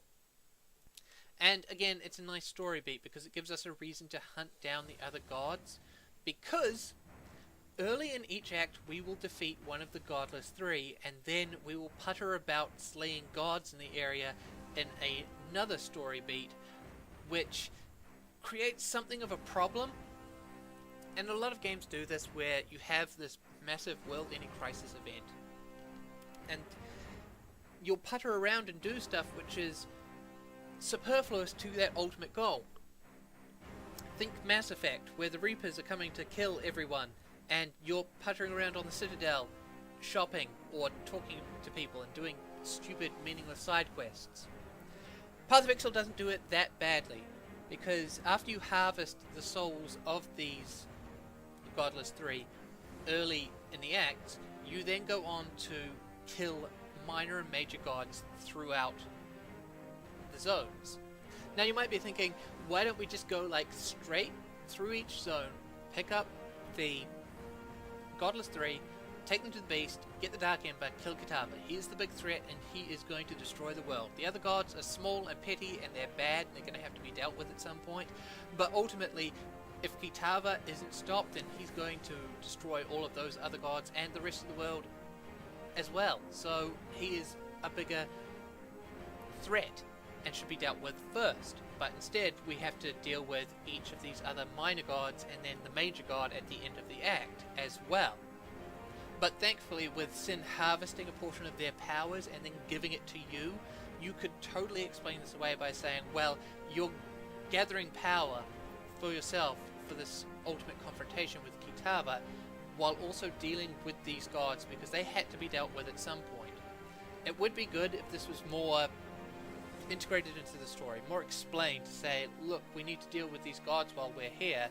Also, if you kill them, I can power you up, and you're going to need all that extra power that you can get to confront Kitava when the time comes. That, or possibly moving the Godless Three so that they're not immediately obtained right at the beginning of the act. With Chevron, this isn't so bad in Act 6, because you kill Tukahama first, and then you kill Chevron, and then you go and confront the Brine King, with Sin explaining that he's weakened from Kitava, that he cannot fly you over to the next area, so you're going to have to make your own way to the next act. But in some of the subsequent acts, it feels like, why are you hanging around if you're not given a clear-cut instructions? You could come back and deal with these minor gods. Especially prevalent in Act 8, where you have to fight Lunara'S and Solaris, who are so busy fighting each other that they're not a threat to the rest of the world. So why not just harvest Doedre's soul, end the act there, and then go straight to Highgate? It's not like they're blocking your path. You could totally go there. So that is a problem. And it's one that I think that the story needs to address, but it's ultimately a small problem, so you don't really need it that badly. And that's the basic structure of these three acts, and that structure works. It gives us a driving and clear motivation, and that's all I really needed. And so, after all that, I don't really have anything to criticize story-wise other than what I've just explained, so instead we're going to talk about some of the bosses mechanically and why they need some work. For bosses on here, it's not because I forgot about it, it's because it's fine as it is. It doesn't need any tweaking at all. So let's do it. First up, the end of act boss for Act 6, the Brine King. He is visually spectacular. You can totally see why Grinding Gears really stuck in and got that water physics system going, because it is used to great effect here. The only problem is, again, teeny weeny arenas, and how they do love them. because the Brine King is a fairly large boss, and when the floodwaters rise up to shrink down the size of his arena, it becomes very, very small. Now, why is that a problem? It's because of lightning bolts.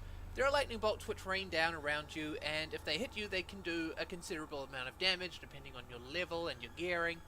But they're luckily telegraphed. You can see a clear area on the ground indicating where a bolt is going to strike, so you can avoid it. Problem: the Brine King is very big, and he takes up most of that arena to the point where you can't see those because they might be behind him and he's blocking your view. There's also water bolts which come out of the waves to strike at you. Again, this arena is very small, there's a lot going on, and it can be difficult to either see or avoid stuff. It would be great if they made some changes. Maybe instead of having you fight the Brine King in this restricted area, you would have the Brine King withdraw into the waves so that you're left in that open area and then forced to dodge all of these extra attacks, rather than having him there as a literal visual block that stops you from seeing the telegraphing of these moves. The second problematic boss is Critque. She has the same problem that I had with Malachi, except slightly worse. You fight her in a dark cave, her attacks are black, she is black, and all of the particle effects are also black. You can see where I'm going with this. It can be a bit difficult to see where everything is. I mean, maybe if they were purple or some other way of making them more distinct so that they did not simply be black balls on a black background. I mean, you have a celestial effect available in the microtransaction store, so why not add that to her attacks, because that would keep them dark but still give them some sort of outline to make them visually stand out. It would just be really nice. She's still an easy boss fight, so it's kinda, but still, would be greatly improved if you could see what was happening.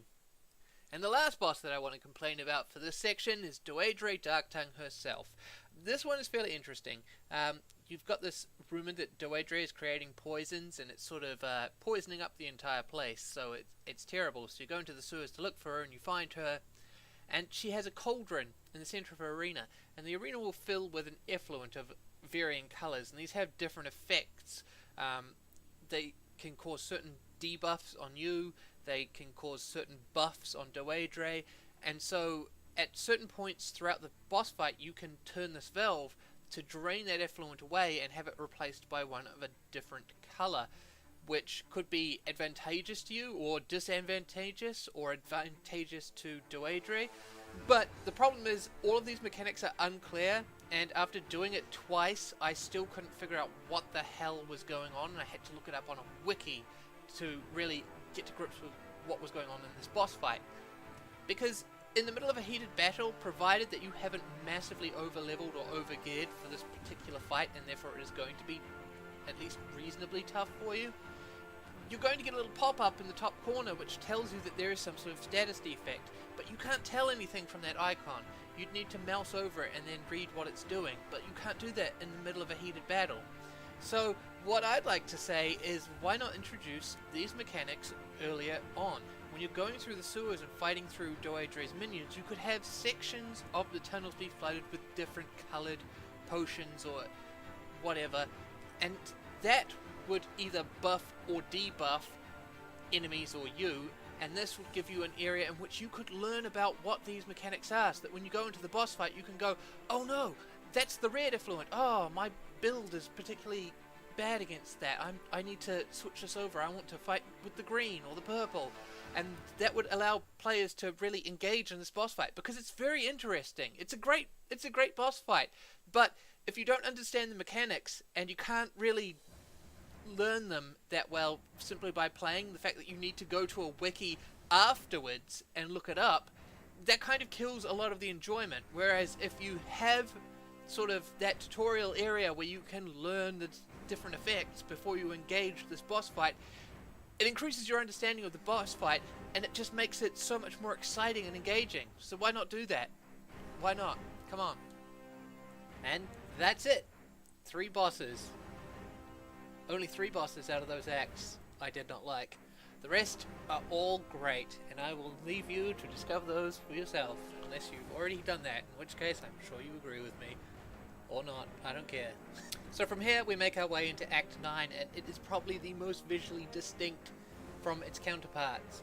Act 9 is radically different from any of the previous acts, because many of the zones that we're exploring will be new. Although there are familiar returning places. For example, when we first enter, it's via the Blood Aqueduct, which is basically the same map which was leading up to Highgate, but is now filled with blood. So we make our way into Highgate and discover that we have accidentally poisoned the water supply because the beast that we killed has bled out into the river, hence all that blood. There's the usual political turmoil going on in town, Diala is dead, and most of the familiar characters are missing. So we go out into the mountains. Instead of going up, we go down using a pulley system, which was actually there, but unusable in Act 4, which is a nice detail. And from here we end up in the Visteri Desert, and it is completely different from any of the other environments that were in Act 4. We've got the Oasis, we've got the Boiling Lake. It all looks fantastic. And I'm a real sucker for desert areas. I've always loved them. So, of course I was going to like this. Of course I was. I also want to note something here which I really like, but a lot of people might not like once they realize it. The dry hills, the textures on the ground is just the snow area from the mountains, but it's been retextured to look really dusty. As a modder, I love that, and I look at it and I go, ha ha! Man, that's a really cheap and easy way of making an entirely new tile set, isn't it? I really like that. I like to see things that are retextured to make them look new and interesting, as well as things like changing lighting to completely change how an area feels. That's great. It's a cheap and easy way of doing things, and as a modder, I love that. Other people might not, and in fact, some of you might be looking at that and going, is it? Is that? Oh my god, you're right. The dry hills are just the snow of the descent, but changed so that they have a ground texture. That's...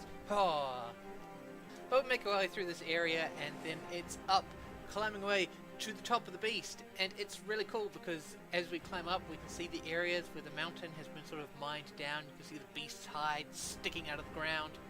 We have a few more fights like Garu Khan and General Adis, and they're really fun before we descend into the beast itself.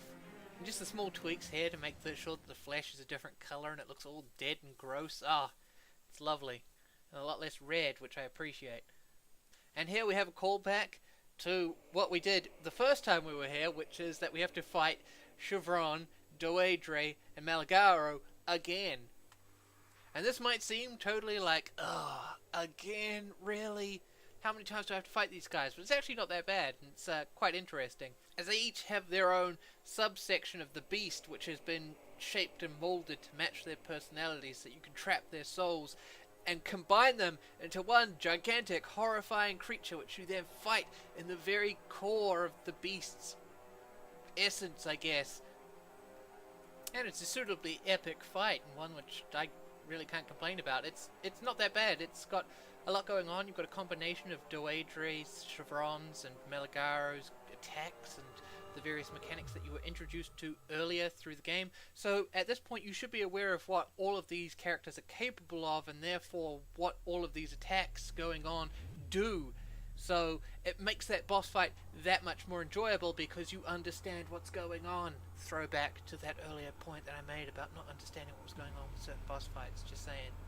And then we defeat them and are swept out to sea in a blood wave. It's weird.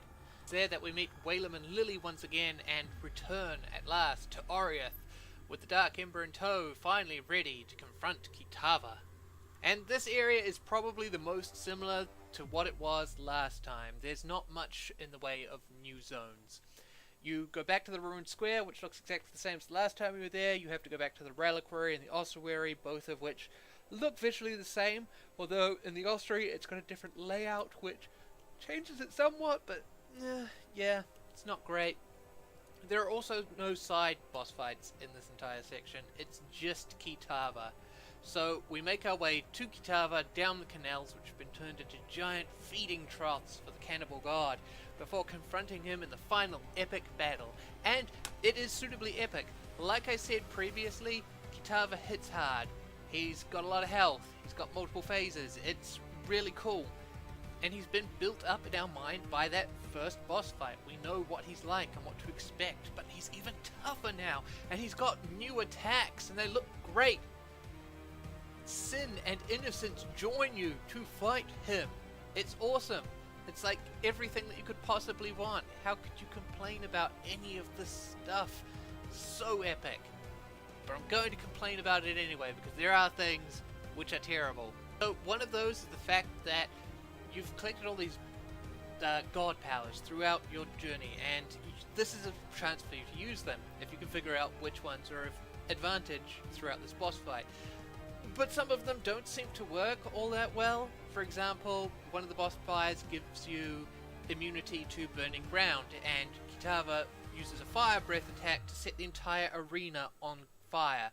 So that, technically, is this not burning ground? Should it not damage you? I had this god power on, because I wanted to test if it would work here, and it doesn't. You take enormous damage from this attack, and the only way to really mitigate it is to run to the side of the arena which the fire started on and stand there and hope that it sort of peters out before it kills you.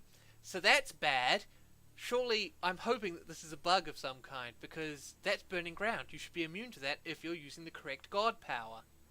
Point number 2, the fact that both Sin and Innocence are in the fight, but Kitava's heralds are also in the fight, and Sin's position on the battlefield means that I quite often mistake him for either a herald or a herald for him. I'm being attacked by something which is fluttering and black, and I think, oh, that's just Sin, but no, it's an actual enemy. It would be great if they could move Sin and Innocence out of the way, so that they're either out of the arena, off to one side, where they're launching their attacks from the sides, and that way the arena is clear, so they're not getting in the way, and you're not having that confusion. That's a minor point. The other thing that I would like to mention is the fact that during Kitava's heart phase, where his heart pops out of his body, the thralls and summons that he does, particularly the Champion of the Feast, do more damage than the god does himself, and that just feels off. The boss is a god, the biggest, baddest god of them all. Surely he should be the big, whoa, oh crap, it's Kitava. And those mobs, yes, they should totally do damage. They should be a threat, but they shouldn't be more threatening than their god. That's just, it seems off. The Champion of the Feast, why is he so ridiculously strong? I mean, I don't know. And that's all very well and good. Otherwise, yes, it's fine. It's also somewhat interesting in balance terms, but we can talk about that in the next section, because we're finally at the end game, baby. We can now talk about balancing, the end game, all of that wonderful bullshit. It's gonna be great. Yes, it's time for us to talk about the thrilling topic that is item progression. Oh boy! And I want to talk about this in its own special section because, number one, it totally affects how the endgame progresses, as you will see as we discuss that particular topic. And number two, Path of Exile actually does a fairly good job for an ARPG. It's not absolutely perfect, but compared to many of its competitors, it does a great job of progressing its items. Now, like many other ARPGs, Path of Exile uses a tiered rarity system where you've got white items, they're normal. You've got blue items, they're magic. Yellow items are rare, and those coppery items which are unique. And it manages to balance between them with the fact that you can craft items using your currency orbs in order to change them between different rarities as well as re-roll the stats that are on them. Just the fact that a good base can be re-rolled or upgraded means that if a particularly powerful modifier happens to roll on any particular piece of gear, then that piece of gear, even though it's only a blue tier, is more valuable than, say, a rare tier with a lot of bad mods, because it can be built off of. And a white item, which happens to be of a suitable base with a decent item level and the right linkages and colours, suddenly becomes a lot more valuable because, wow, a 6-linked base, I could modify that and put the stats that I want to onto it via crafting. And that, obviously, is a massive advantage for this game. In most other ARPGs, the instant one particular rarity becomes common, the rarities below that rarity become worthless.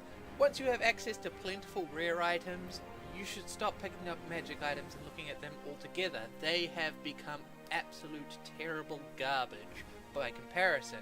And similarly, normally you would expect that those rare items ultimately give way to a character who wears nothing but unique items. But again, here, Path of Exile has done a better job than many other ARPGs in the fact that it has managed to balance its rare items against its unique items very well. Unique items, you see, will have some sort of modifier which often cannot be found on any other item, and these can define a build. But those unique items often come with a malus of some kind. For example, you might take additional fire damage as a bonus for having that particular unique item and its unique modifier. They'll also tend to have weak defenses in a lot of cases, or perhaps no resistance rolls, which are very important, since this would prevent you from ever wearing a full set of unique items, since you can no longer get certain necessary modifiers on your equipment. You're forced to rely on rare items. It's an excellent system in which you no longer have one particular rarity tier totally devastating the others. You've still got a problem with the white and blue tier bases not being as useful as the others, but they're still somewhat useful, which is a definite improvement over most of the genre. So just from hearing that, you would expect that the loot drops in Path of Exile would be fantastic. If blue items aren't garbage and white items can be valuable, then all of a sudden all of that extra loot dropping on the ground must be great stuff, right? Wrong. Unfortunately, Path of Exile has managed to take this system, which seems like such fertile ground for wonderful loot drops, and turn it into one which is absolutely terrible. One of the first pieces of advice that you will give any player who is new to the game is get an item filter, because Path of Exile has such terrible drops that you'll want to hide 99% of them so that they don't get in the way when you're looking at the select few items which might be worth picking up. Now, my personal loot filter is not particularly strict since I'm a self-found player and I'm looking to get as much equipment as I can so that I can build future characters using some of that equipment that I've set aside. But even with that in mind, very little of the gear that I pick up is worth keeping. Most of it goes straight to the vendors because it is literal garbage, and some of it is kept for chaos recipes because that's the only thing that it could be conceivably useful for. It's a month and a half at the time of this video going up since the league started. My characters who are mapping have not changed their equipment since they got into early maps. Not because my equipment is particularly good, but because better equipment is so rare that I have not had the opportunity to replace anything. But aha, you say, the system was not set up so that you would simply find loot on the ground and wear that loot. It was set up so that you would craft the ideal piece of loot that you particularly want. Surely, after all, that is the entire purpose of the game. Those rare currency orbs which upgrade and change things, they're the real reward for the grind. They're the thing that you use for trading. They are the core of the item system in Path of Exile. And I'll respond to you. You're not wrong. In fact, you're very, very right. Path of Exile does want you to craft a lot of your gear. That item that you found, that rare belt, which happens to have one good roll on it, that's not supposed to be the reward for your efforts. That's supposed to be the starting point for you making something so much better. And as such, let us delve now into the crafting system in the game, which will also give us some understanding of the basic way in which these modifiers are rolled on items in the wild. There is one very important stat on any piece of equipment. It's one that is usually hidden. It's called the item level. Now you might mistake that for the item's level requirement, which is completely different. If you hold down Alt when looking at an item, it will display the item level. And for most players, you might be going, oh wait, what, there's a hidden stat and it's really important? Don't worry about it too much. Your item filters, assuming you have one, and you really should, they will automatically hide any items which have a low item level, because these items are garbage. They have no redeeming qualities at all. And that is because item level determines how powerful a particular modifier on any given item could be. Let's take the example of cold resistance. So imagining that we want to roll cold resist onto an item. What sort of item level are we looking at? Depends on what point we are at in the game, because the item level is going to determine the range that that particular roll can possess. For example, when we start off the game, item levels 1 through 11, they can only roll that tier 8 mod, which is 6 to 11% resistance. Whereas when we reach the end of the game and we have an item level up there of 84 or higher, we can roll the full tier 1 mod, which is potentially 46 to 48. Now there's a very good reason why you would set up a system like this. It prevents you from getting stuck with a low level bad item which happens to have a really great roll. Let's imagine that you pick up your first pair of gloves and they could roll a tier 1 mod, and suddenly you've got that perfect 48% resistance roll. And you're like, wow, that's really good. And every subsequent item that you find as you level up and progress is worse because it doesn't have as good a roll on it. You're stuck with that low level bad item. With this system you can't do that. You cannot get stuck with a level 1 item with a really great roll on it. As you progress through the game, you're also progressing with the quality of the tier that can roll. So as you become more powerful and you replace gear, as items improve, as you've got better bases, you should get better rolls. However, this system is also the heart of why so many items in Path of Exile are terrible. And that's because when you get an item which can roll a tier 1 mod, it can also roll tier 1 to 8, which means that there's a 1 in 8 chance that you will get a particular mod rolling as a tier 1 mod.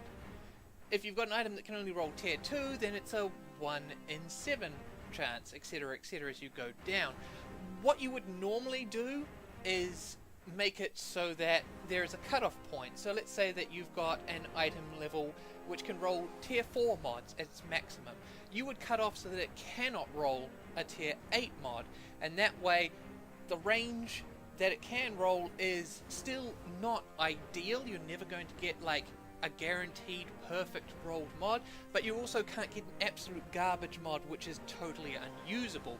It's always going to be relative to the strength of that particular item, and that's great because you don't want to go, well, a tier 1 roll is the only roll that can roll, because that way you're going to make it so that you get an ideal piece of equipment far too fast. You're going to take out a lot of item progression, and that would be an absolutely terrible thing. But simultaneously it would be nice to see those absolutely useless mods cut out. So I would say get rid of tier 7 and 8, make them absolutely impossible to roll a tier 7 or 8 on a item which is capable of rolling a tier 1 mod, for example. And why do I suggest that cutoff point? Because if you just do the maths, an item rolling all tier 1 mods is going to be roughly 1 in 330,000 items. And of course that's assuming that all of those modifiers are good and useful for your build. It's one thing to be rolling a percentage resistance, which is useful for everything, but there is a large pool of potential modifiers which are terrible. Things like flat life regen, light radius increases, stun and block recovery. These are either useless or very niche, so for the majority of players, getting these rolls represents something which might as well not even be there in terms of how it affects their character and their gearing, and that further dilutes the chances of getting a good item, because your one-off tier 1 mod that you roll might be something like light radius. And that's not even taking the base into consideration. Let's say that you use a two-handed axe. You've specced into it in your passive tree, you can't trade it out for something else without taking a major hit to your potential damage output. And then an item drops. It's that, finally, it's that 1 in 300,000 chance of getting a good item, and it happens to be a wand or something like that. further diluting that pool and making it so that you're got an even lower chance of finding a wild item which is useful. And that's really the problem here. The wild items in the game are terrible because there are so many factors of random chance stacked on top of each other which dilute the chances of you getting the item that you need by simply finding it, that it makes the loot drops practically worthless throughout the game, other than as vendor trash or potentially trading if that's your thing. It really does seem to get to a point where it's getting close to being a 1 in a million shot of you getting something which is useful to your specific build and having it simply drop, and that is one of the reasons the loot system just feels so bad. But wait, because I'm not done yet. Not only has this created a situation in which the majority of drops in the game are terrible and not even worth looking at, it does create a problem for crafters as well, because all of your loot having the same awful chance of rolling bad mods is going to affect what kind of drops are of value.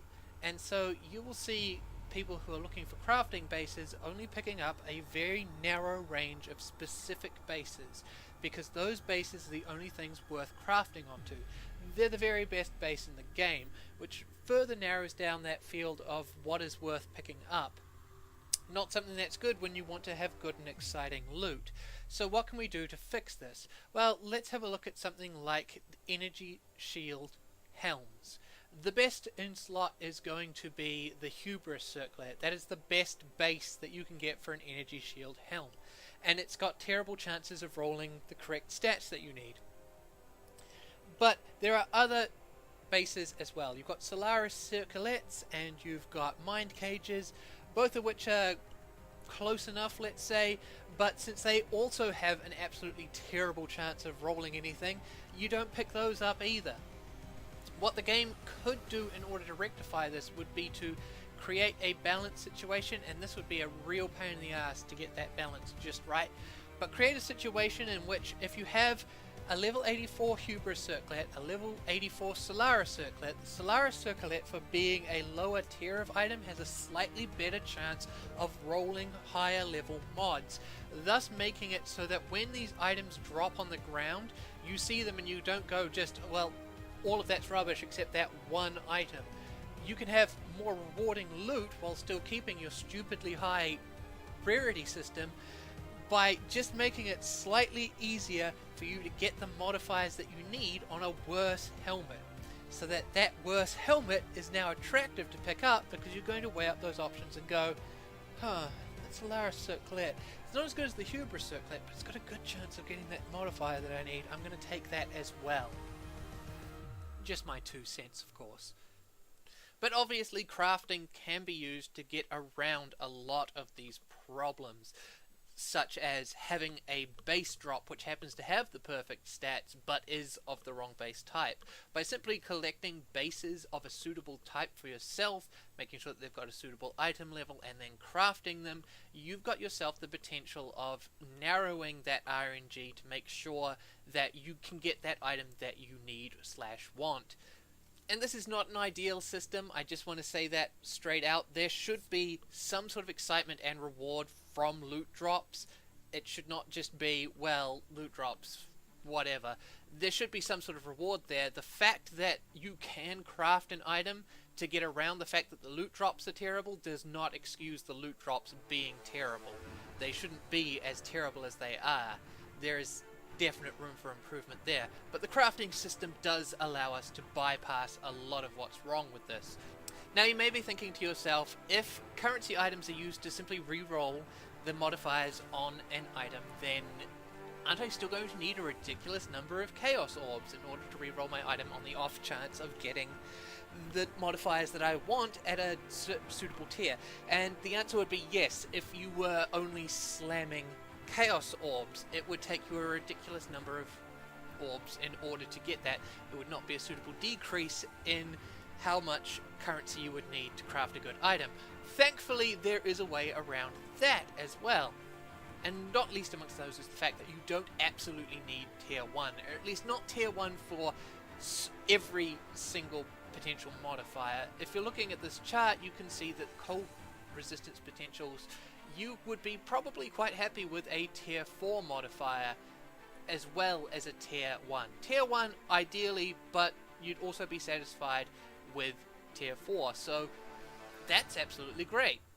That being said, there are certain builds which are going to need certain modifiers to absolutely be tier 1 in order for them to reach their full potential, and there are other modifiers which aren't quite as great when it comes to their range, and so you really do need them to be at the highest tier that they are possible to be at in order for them to be useful.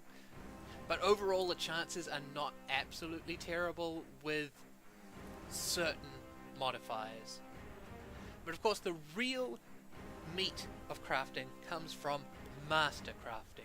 Throughout Rayclast, there are a number of Forsaken Masters. You can do side quests for them when they appear randomly throughout the world, and by completing these quests you gain favour with them. As they level up through the amount of favour that they have with you, you can gain access to crafting benches, which will allow you to craft a fixed modifier onto your items. You've guaranteed to get a mod within a certain range, which allows you a certain amount of control over your modifiers.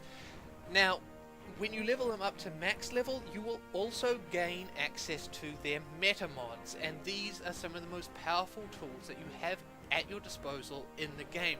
These are things that can lock in suffixes, for example, to make sure that they cannot be re-rolled, allowing you to simply roll an item until it has the suffix mods that you desire, and then lock those in so that they cannot be changed, letting you further re-roll the other modifiers on the item until they are of a suitable quality as well. There is a certain pattern to how you would do this. You take a white base, you transmute it to make it magical, then you re-roll that magical mod until it becomes a mod that you like, and then you regal it, etc, etc.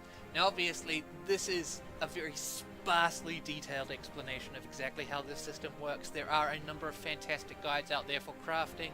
Look at the channel Engineering Eternity if you really want a really excellent guide, because that guy does probably the best Path of Exile guides on YouTube, so he can explain this much better than I can. But the gist of it is that you have access to a number of powerful tools which will allow you to specifically craft the items that you need. Except that there is a caveat on there as well, because grinding gear games does not want you to have the gear that you need. They want you to have to trade for it.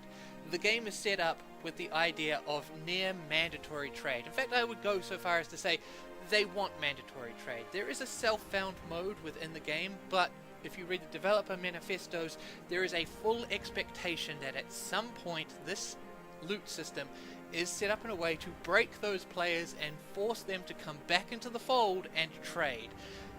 Grinding Gear Games wants that mandatory trade to be a vital part of the game. They don't want you to find or craft your items yourself.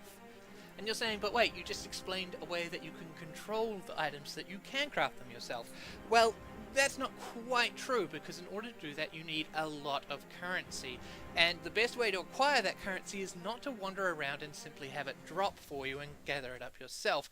It is to trade with other players in order to get the currency that they're harvesting, in order to use that currency yourself to either buy the equipment outright or craft equipment yourself. In particular, there is a type of orb which is very rare. It's called an Exalted Orb, and as a veteran player, I can say that I average somewhere between 0 and 2 for each league that I play, and that is probably the biggest limitation on crafting, because meta mods generally cost a lot of exalts in order for you to make proper use of them. And given the fact that they're so rare to drop, how do you get them? You have to trade.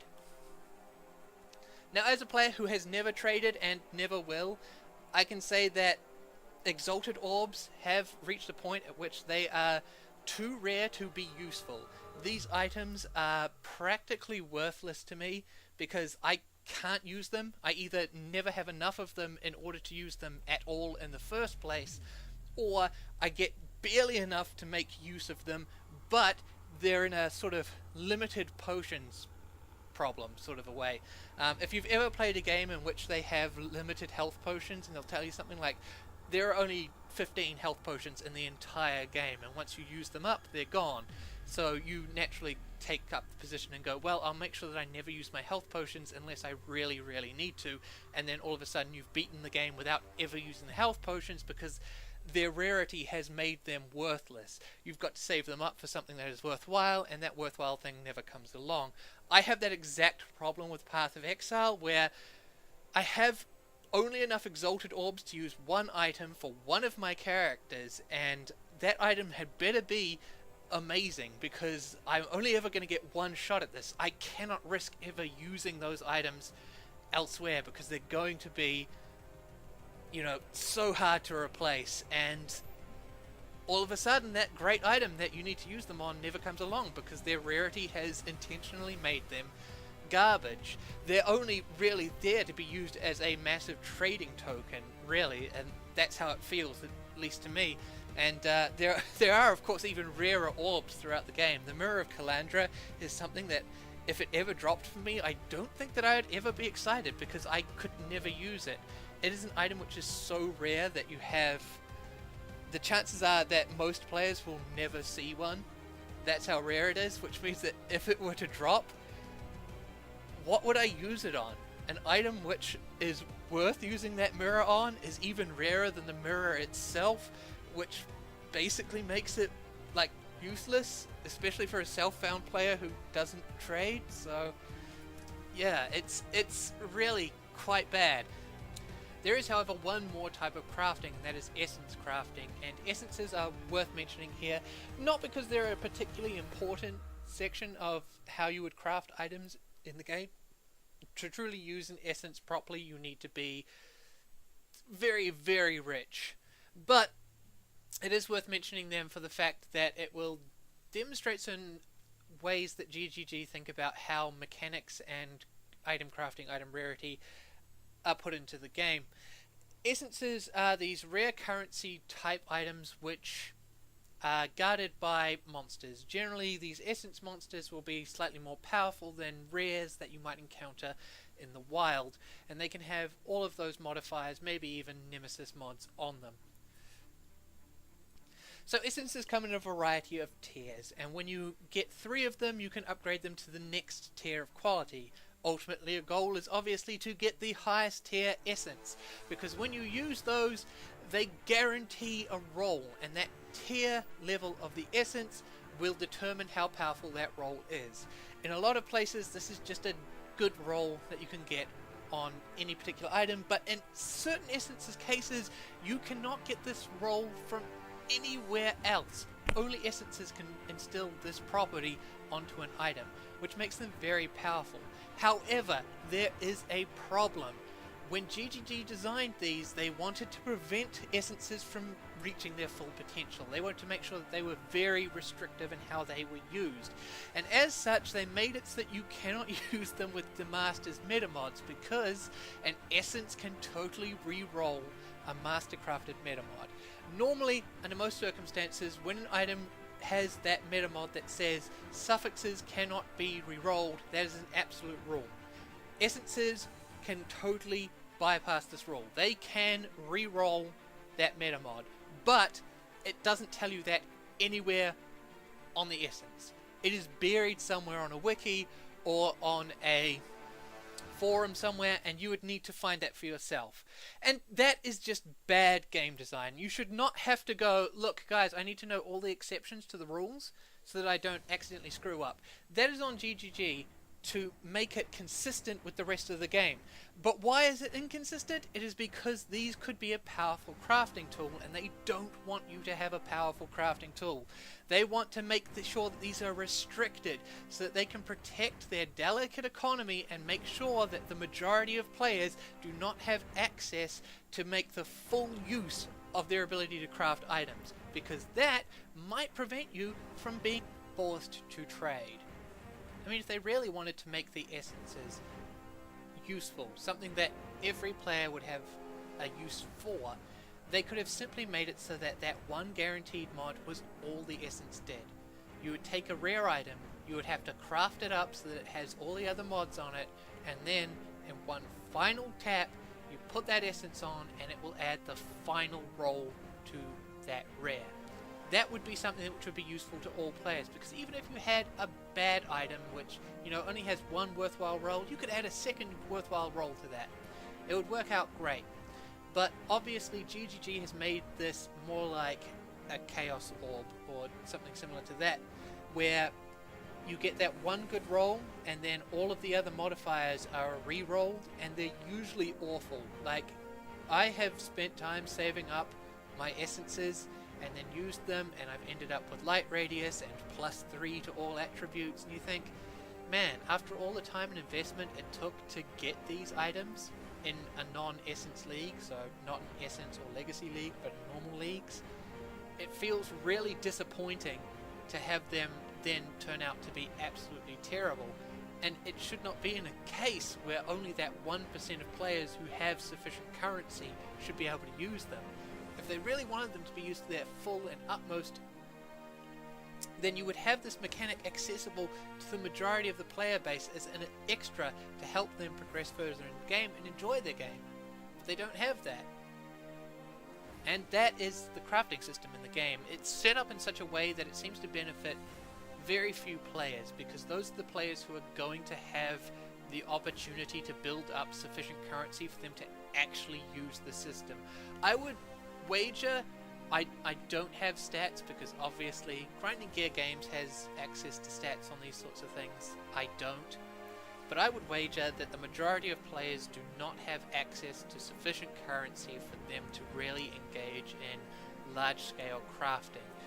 Especially if you've got multiple characters, which is partially the point of the game. You want to play through multiple times with different builds, so outfitting even one character is difficult enough. Outfitting the whole lot of them yourself is going to be super restrictive, and that is intentional, of course. They do want you to trade. So therefore, let us talk about the trade system. Obviously, I don't trade. It's something which would actively ruin my experience with the game, and therefore I avoid it, because of course I would. I do know players who do trade, and therefore I can relate some of their experiences.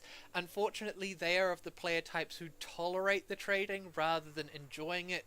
So again, it's not something which is necessarily the best thing for me to be talking about personally, but I will give you the gist of it anyway, because it is perhaps the most vital part of the game for you. If you really want to make any sort of progress and really maximize your enjoyment, you are going to have to trade. So the trade system is handled entirely by third-party systems.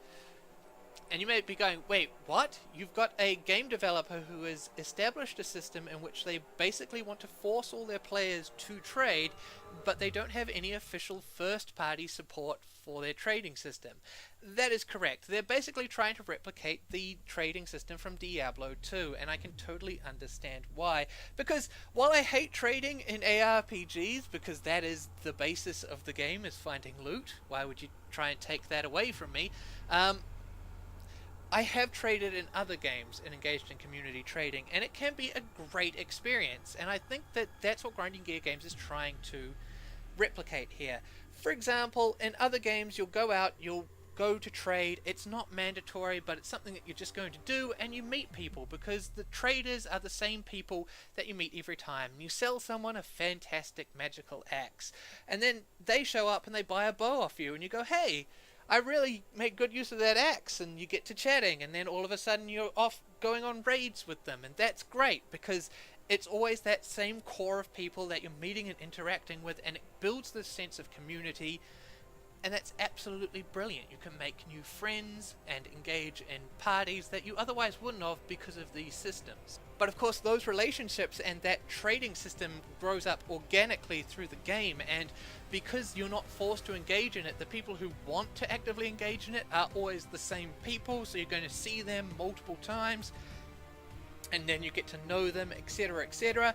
In Path of Exile, because every single player effectively has to trade at some point, you don't get to know every player because there is such a massive number of them. If someone were to come along and buy a Namahu's axe off you, would you recognize them if you went later to buy a bow from them? Would you be like, hey, how's that axe treating you? You wouldn't do that, because do you recognize them with the number of people who come through in order to trade? In order to get a significant amount of currency, you're going to have to do a lot of trading, and that means that trading becomes very formal, functional, hollow. It is not a social experience. It's sort of like, well, look, I would stay and chat and maybe we could go and do some maps together, but I need to trade a lot more shit, so I'm very busy right now. And I need to harvest more gear so that I can do more trades. Because it is on such a massive scale, it removes that personal element from it, which actually destroys, I think, the very thing which Grinding Gear Games is attempting to create. You can't force community. It has to be allowed to grow organically.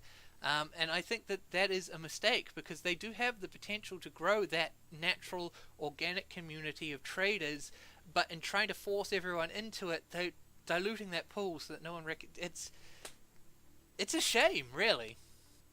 So yes, all of this is handled by third-party software. What you do is you go to a trade site like poe.trade, you find the item that you want, you copy-paste a certain phrase into your chat box, you whisper that to the player, who then invites you to their hideout if they are present, and they then make that direct trade, and you're gone, never to see them again. It's a functional system. What can I say? It works. It is, however, not ideal. At the initial starting point of any given league, there will be a lot of trading going on, and that is because that's when the really dedicated players are building up their currency base in order to make their way through future content, either via crafting or further trading. However, you will see a lot of players who are unfortunately left out in the cold when you get to a point later on in the league where players are AFK, or they're not really so interested in trading because they've already accumulated their wealth, and trades become progressively harder to find, which is a shame for all of the players who are somewhat, let's call them, less dedicated. They're the people who love the game but have full-time jobs and they can't afford to be playing it constantly, so they only get to play a few hours on the weekend, and therefore their progress throughout the entire game has been a lot slower. So by the time they reach the end game, the fact that you've got a lot more AFK players and players who have already accumulated enough currency that they're not quite so eager to trade, that creates problems. But even without that particular trend occurring, there are still plenty of other things. Like a trader puts an item up for trade, nothing's happening, so they decide that they're going to run a map of some description. And maybe they're doing Etzuri or something like that, where you've got that consumable item, it's reasonably rare, you don't really want to waste your portals on there, and someone shows up and says, oh, I'd like to buy your axe, and you go, well, I'm busy right now, can you wait a while? And they're like, oh, well, I'll try and find another one. So you get AFK players, you get players who are busy. It really does slow down the trading process for a character who's like, look, I need to improve my gear, I literally can't do this content. I'm sort of stuck not playing the game until I get that. That's a problem for them. And the trade system could totally fix this by setting up an in-game marketplace, literally a marketplace where you would stick the items into your premium stash, you'd set the price on them, and then you would go in-game to an area, possibly in your hideout, where it would just be a market, and you would search through the pages of those specific items so that you could just find them. The player could set the item up for trade, leave it, and not necessarily have to be forced to come back to make the trade manually themselves. A lot of people do not like this idea. Grinding Gear Games would certainly be against it because, like I said earlier, they are trying to force a community via this trading system, and like I said with my criticism of them attempting to force this trading system to build a community, it's not working. You might as well just allow players to play your game and stop trying to force them into a community. They're not going to do it because you've made it, like I said earlier, you've made it so big, so monolithic, that nobody's recognizing one another as they trade. It is purely functional. if it was smaller scale, you would be getting the results that you want, but you're not going to get those results on such a massive scale. So yeah, that's the trading system, and it's probably going to be the weakest part of this review because, like I said, I don't trade at all, and I only have second-hand experience to offer up as a sort of critique of the trading system. It works, and it could be better. That's about all I can really say about it. But now, with all of that stuff out of the way, we can talk about mapping, Path of Exile's endgame, and it is considered by many to be the jewel in its crown. Many people will comment quite simply, just wait until you get to maps, that's where the fun really starts. And they are in many ways correct, but not because the map system is particularly great. That's right, I don't think that it's great. Now, maps have been done in other games, but Path of Exile does do them better. The initial implementation of maps in the game was okay. I've found it to be rather tedious and boring, and the Atlas of Worlds expansion has improved that by introducing progression and an ultimate end goal for players to aim for, as well as new bosses, etc., etc.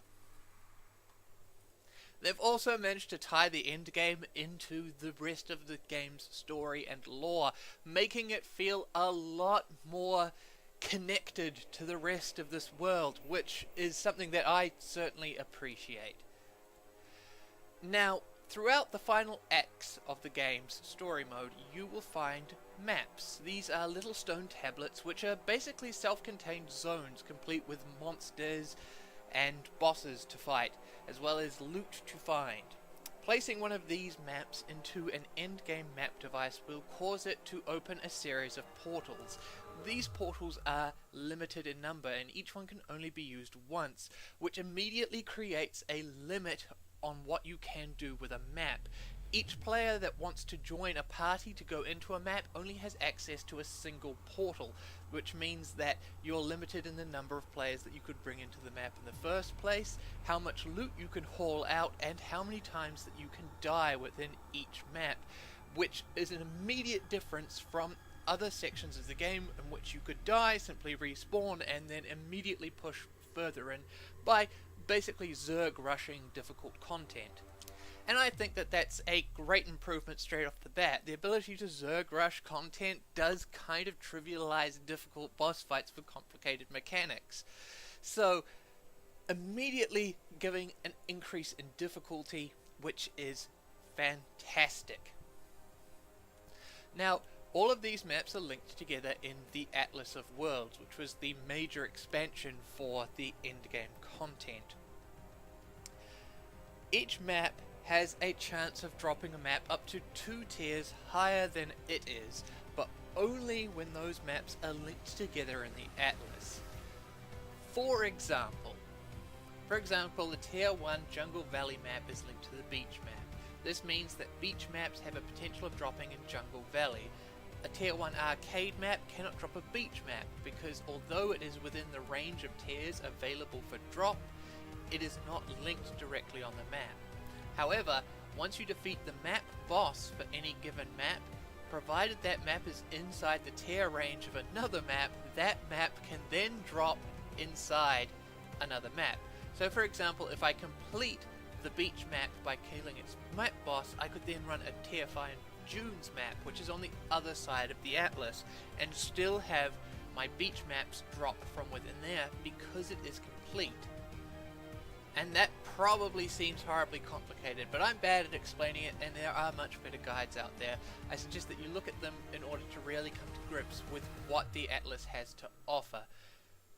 Now, on top of all that, there is the fact that these are divided into certain colors of maps. You have white maps, which are tiers 1 to 5. These are the easiest maps. Then you've got sort of a medium difficulty maps, which are yellow, having tiers 6 through 10. And then finally you have red maps, which are tiers 11 through 15, eventually opening up to the center of the Atlas, which contains the endgame bosses. Now, given the way that you progress through each map, namely that you have to run a specific type of map over and over again in the hopes of having a specific map drop so that you can then defeat that boss before the Atlas will allow that map to drop elsewhere, you have this very slow, grindy progression throughout the Atlas. And it creates a number of problems. Number one is the color hurdle. That is, when you have white maps, you will be able to, after a point, begin to sustain these maps. You will have them drop frequently enough that you can continually run white maps. When you go to transition into yellow maps, however, things slow down. You'll get a few yellow maps, but then they'll start to dry up, so you have to go back to white maps and grind them in order to get the yellow maps, until eventually you get that yellow sustain. And it's the same for the red maps as well. And this takes a long time, and it is really awful, because quite often your character in grinding these maps is too powerful to ever be challenged by a lot of this content. Many characters, because we don't know what sort of gearing they have, what with it being terrible, you don't know how much difficulty they can handle, and so it is kind of good that the low-end maps are rather easy, because you don't want to have a massive gate there where they have to run Ruined Square at the end of Act 10 over and over again in order to grind up currency or gear. You want them to be able to jump into the system. But simultaneously, you don't want to restrict players who are having an easy time to playing easy, low-level content. You want them to be able to progress to a point in which they are challenged. And to this extent, you have the ability to use your currency to roll and modify maps, adding certain modifiers to them which increase their danger but simultaneously should increase the rewards that you have for each map. Now, ideally, this should allow you to customize your difficulty. You're going, well, I can't get into tier 6 yet, so I'm just going to run these tier 5 maps and I'll roll them with an elk, and then I'll re-roll them with chaos until I get something which can actually test my character, and that way the tedium passes. Brilliant, isn't it? Except the majority of these modifiers are terrible. And they're terrible in two ways.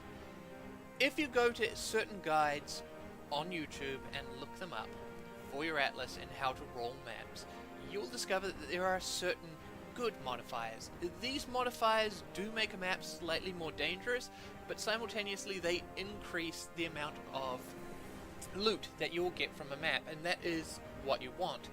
And most of these modifiers are what I would consider to be on the easy end of the scale. Either easy or unnoticeable mods.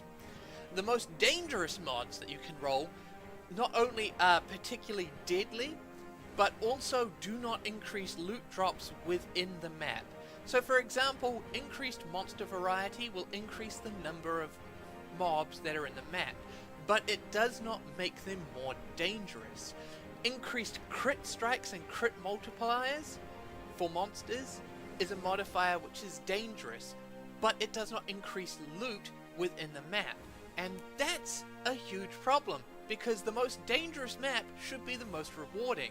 Instead, you've got the system in which you roll a lot of modifiers which are not particularly challenging, but they're the most rewarding. And so you've got to weigh up this option like, man, I'd really like this map to be challenging, but I know that if I make it deadly, then it's not going to reward me for taking that additional risk. I'm really just wasting my time. What I really need to do is roll a lot of easy modifiers that are going to increase the mob density so that I can get more loot. And that's a terrible way of doing things. Now, Grinding Gears has always had the sort of problem of balancing risk-reward, because they want to be so stingy with their rewards that the risk is usually not worth taking, but in this case, there is literally no reward for taking that risk, so why would you take it? And on top of that, there is the issue of boss fights. Now, this was not such a massive problem for me personally before the 3.0 release, but the quality of the 3.0 release has really shone a spotlight on the Atlas bosses and the fact that they are not very good. They were never particularly good to start with, a lot of them being repeats of bosses that you have encountered previously. Hail Rake, for example, is one of the first unique monsters that you will encounter in the game. He defends the medicine chest that you have to collect in your very first quest. He appears again, this time powered up and renamed Glace, in the beach map. He is not mechanically more interesting, and he's not particularly dangerous either. What they have done is ramp up his health and damage somewhat, and his health really a lot, to an extent where you end up with these boss fights which are very long, not particularly dangerous, and not particularly mechanically interesting. And they do not drop particularly rewarding loot, to an extent where Path of Exile has a real problem in which killing the bosses, who should be the highlight of the map, is often not worth your time. You might be saying, well, the boss fights, yeah, you just fight them for the boss fights, but the problem is Path of Exile has this clear speed meta. It's something that I don't like, and I'm sure that there are many other players who also dislike it, because building a character to a clear speed meta means that you trivialize 99% of the content within the game, namely the mobs. You can't make them more dangerous, you can't make the boss fights take a long time or be particularly mechanically challenging, because you will therefore lose a lot of players who are going, look, it's just not worth the time investment in order to do this. One of my favorite unique maps in this game is Whakawairoa Tuahu, and I love that map for its music, its theming. It's just a great map, and listening to people mispronounce it when they try to read it off for the first time is also great. But if you watch YouTube videos for when that map was initially introduced to the game, you'll see that many of the players and streamers declare this map to not be worth playing. Why? Because the boss at the end of that unique map takes too long to kill. Even though it's not actually a bad boss fight, it's alright, it's simply not worth the time to engage with it, because it takes more than a few seconds to kill, and therefore that's time wasted that could be spent harvesting more loot. And this clear speed meta arises from the fact that Path of Exile is again trying to force that trade system. It is so stingy with its drops that the only way to get good drops is to increase the sheer quantity of items that drop. And how do you increase the sheer quantity of items that drop? You do the content faster and faster. And so you created this clear speed meta out of the fact that Path of Exile has such a terrible loot drop.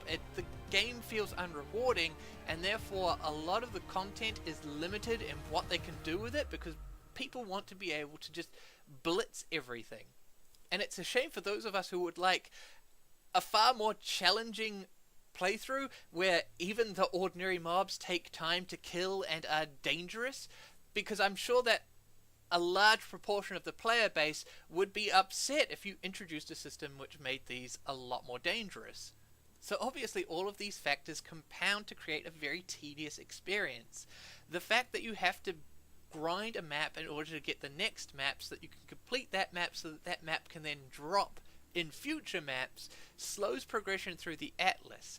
Combine that with the fact that often these areas are very easy, and that the modifiers which are the most worth doing are the easiest or least noticeable modifiers, while the modifiers that are most dangerous are not rewarding at all. And you've got yourself a recipe for doing a lot of boring maps, because those are the ones that are going to reward you for doing them. And then on top of that, you've got these simplistic, often very dull, long boss fights, which are neither dangerous nor mechanically interesting. And you reach a point where you're thinking, God, I really don't want to have to do another map. I guess, no, I'm just going to play something else. Now obviously I'm not just going to sit back and leave it at that. I am going to recommend some changes, because I do think that the map system has the potential to be absolutely fantastic, and then in its current form, it's not.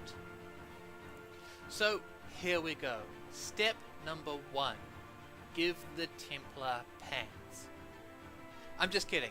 Step number 1 would actually be to take the way that you progress through the Atlas and alter it in one very simple way. Make the map bosses the gatekeeper of the next tier of maps. What do I mean by that? What I mean is this.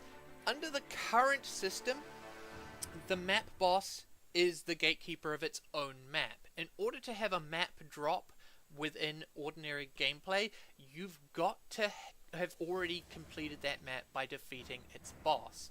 That's how you unlock it. So a beach map cannot drop in a dunes map unless you have defeated the beach map boss. So rather than that, you have it so that you unlock the next tier of maps by defeating the map boss. When you kill the beach's map boss, he unlocks the Vile Pyramid and the Marshes map, so that they may now drop within ordinary play. And the next tier, tier 4, cannot drop until the tier 3 map bosses are defeated that lead into the next tier of maps. Now I'm not saying that you're guaranteed therefore to get a tier 3 map. I'm just saying that they unlock and become available so that when you're grinding it out through other maps within the Atlas, you don't have to worry about the fact that you're not grinding the right map in order to make any progress. In addition, you are proving that you're ready to go on to the next tier. You can't hit tier 14 maps until you've proven that you can kill a tier 13 map boss. You could even tie that stuff to the actual bonus objectives if you want. You could make it so that you have to complete the bonus objective in order to unlock the next tier so that it can start dropping. I can't stress how annoying it is to me to have to do content which is low level and far too easy for my character, all because that random map drop hasn't happened so that I can't unlock the next tier. This way you're not just giving everyone maps, but you are allowing for much better progression through them. Step 2. Take all of the potential modifiers and run them through the unidentified test. What do I mean by that? I mean, take all the potential modifiers that can roll on a map and take each individual one, put them on a map, give them to the game testers and tell them, what's on this map? Simple as that.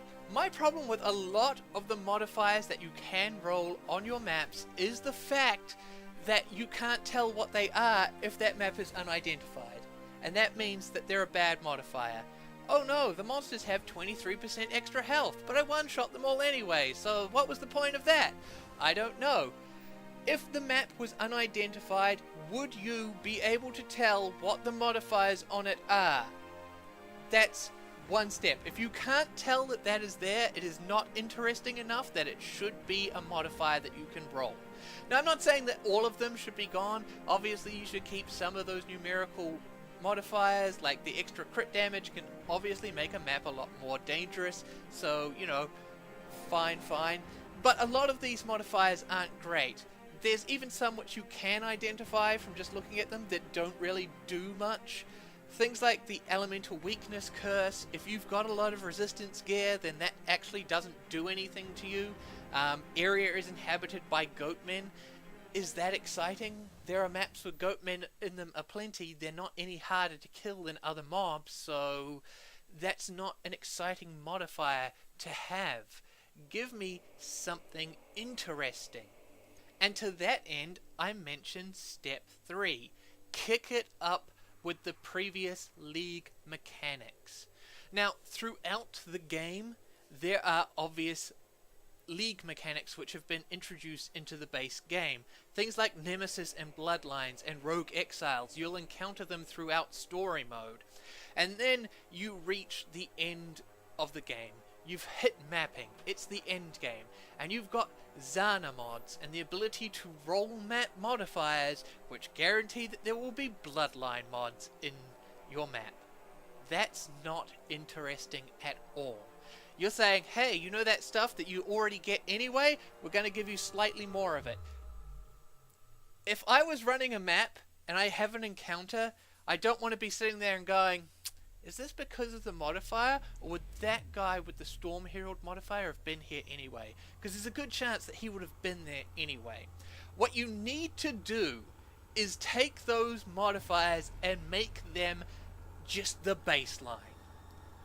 All enemies in maps should have Nemesis mods and Bloodline mods. That's it. Welcome to maps. It's more difficult here. We're ramping it up. There will be rogue exiles in your maps. There will be Nemesis mods and Bloodline mods. There will not be ordinary monsters, because those ordinary rares and ordinary blue monster packs, they're too easy. Give them Bloodline mods. Then you can change the modifiers either through the Zana mods or the actual ones that roll on your maps, and give them things like double Nemesis mods, double Bloodline mods. All rogue exiles in this map will be possessed by tormented spirits. Rogue exiles will have an essence.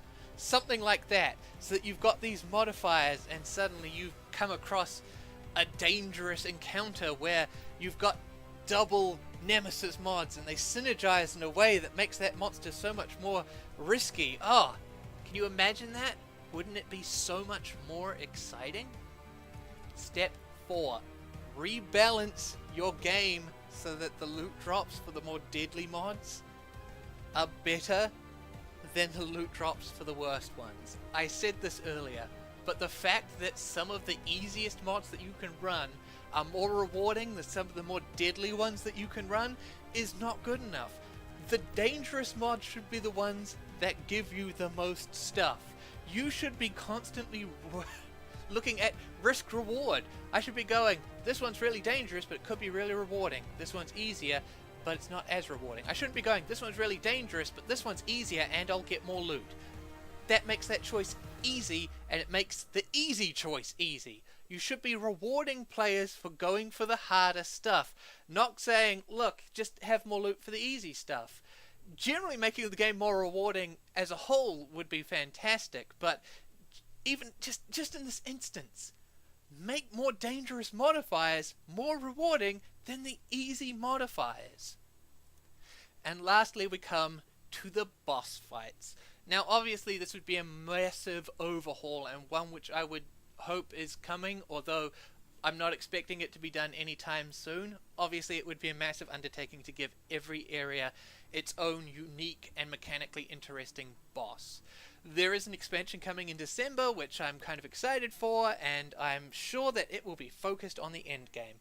What I'm afraid that it will do is just take monsters which we've already seen out of the new acts and put them straight into the maps, which I'm not a big fan of.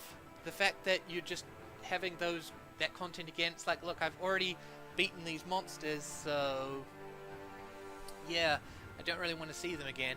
Yes, the new monsters from Acts 5 through 10, a lot of those unique ones are more interesting and would make better boss fights than the current ones, so I'm fine with you switching some of them around so that we've got the more mechanically interesting bosses for now, but I genuinely do hope not to see Innocence at endgame maps.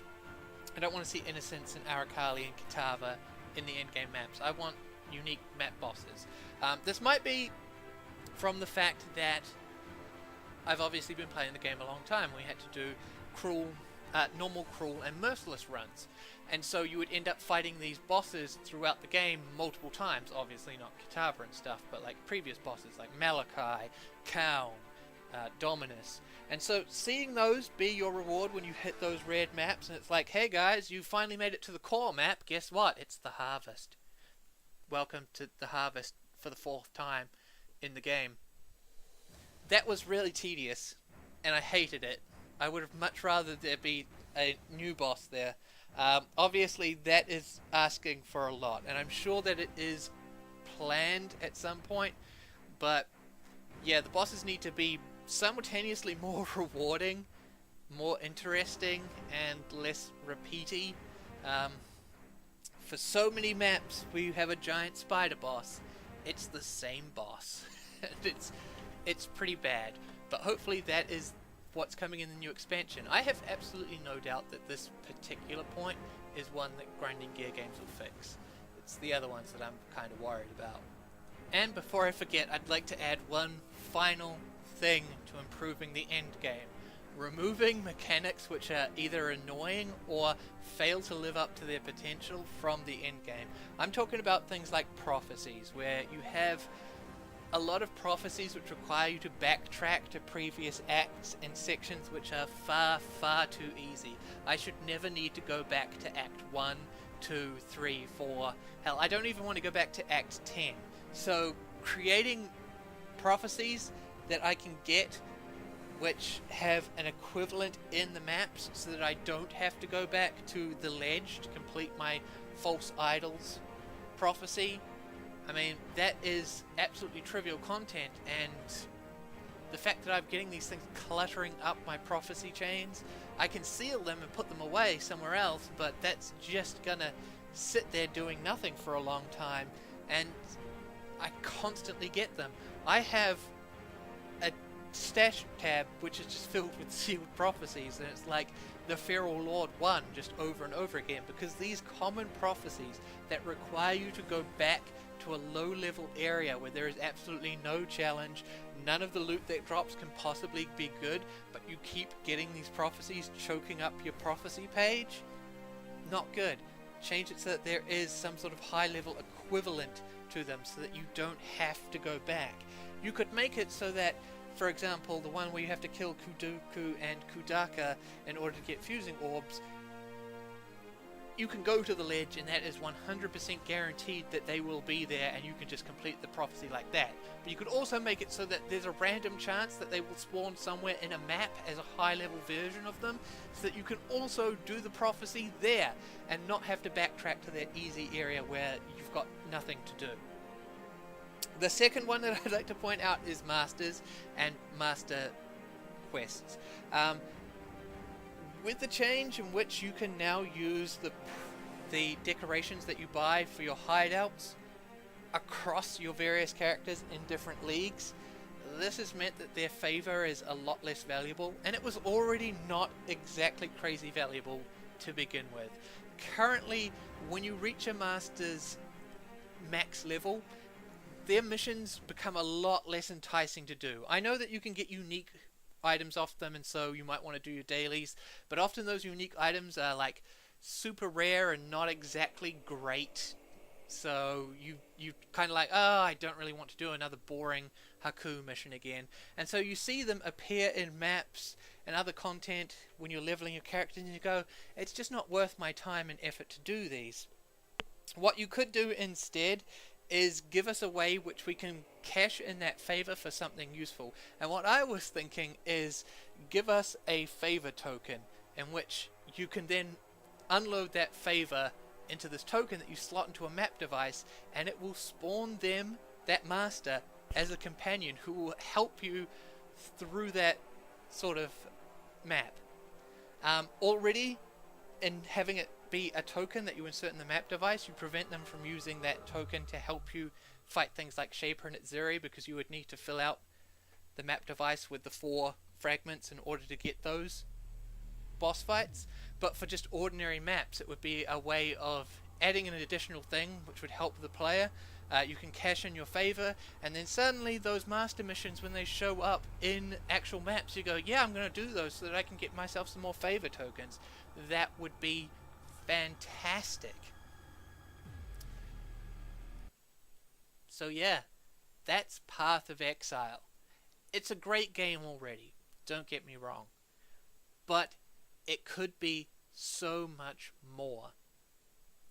Unfortunately, the developers seem to have shackled themselves so much to the notion of what Path of Exile is that they seem incapable of moving forward and seeing what Path of Exile could be.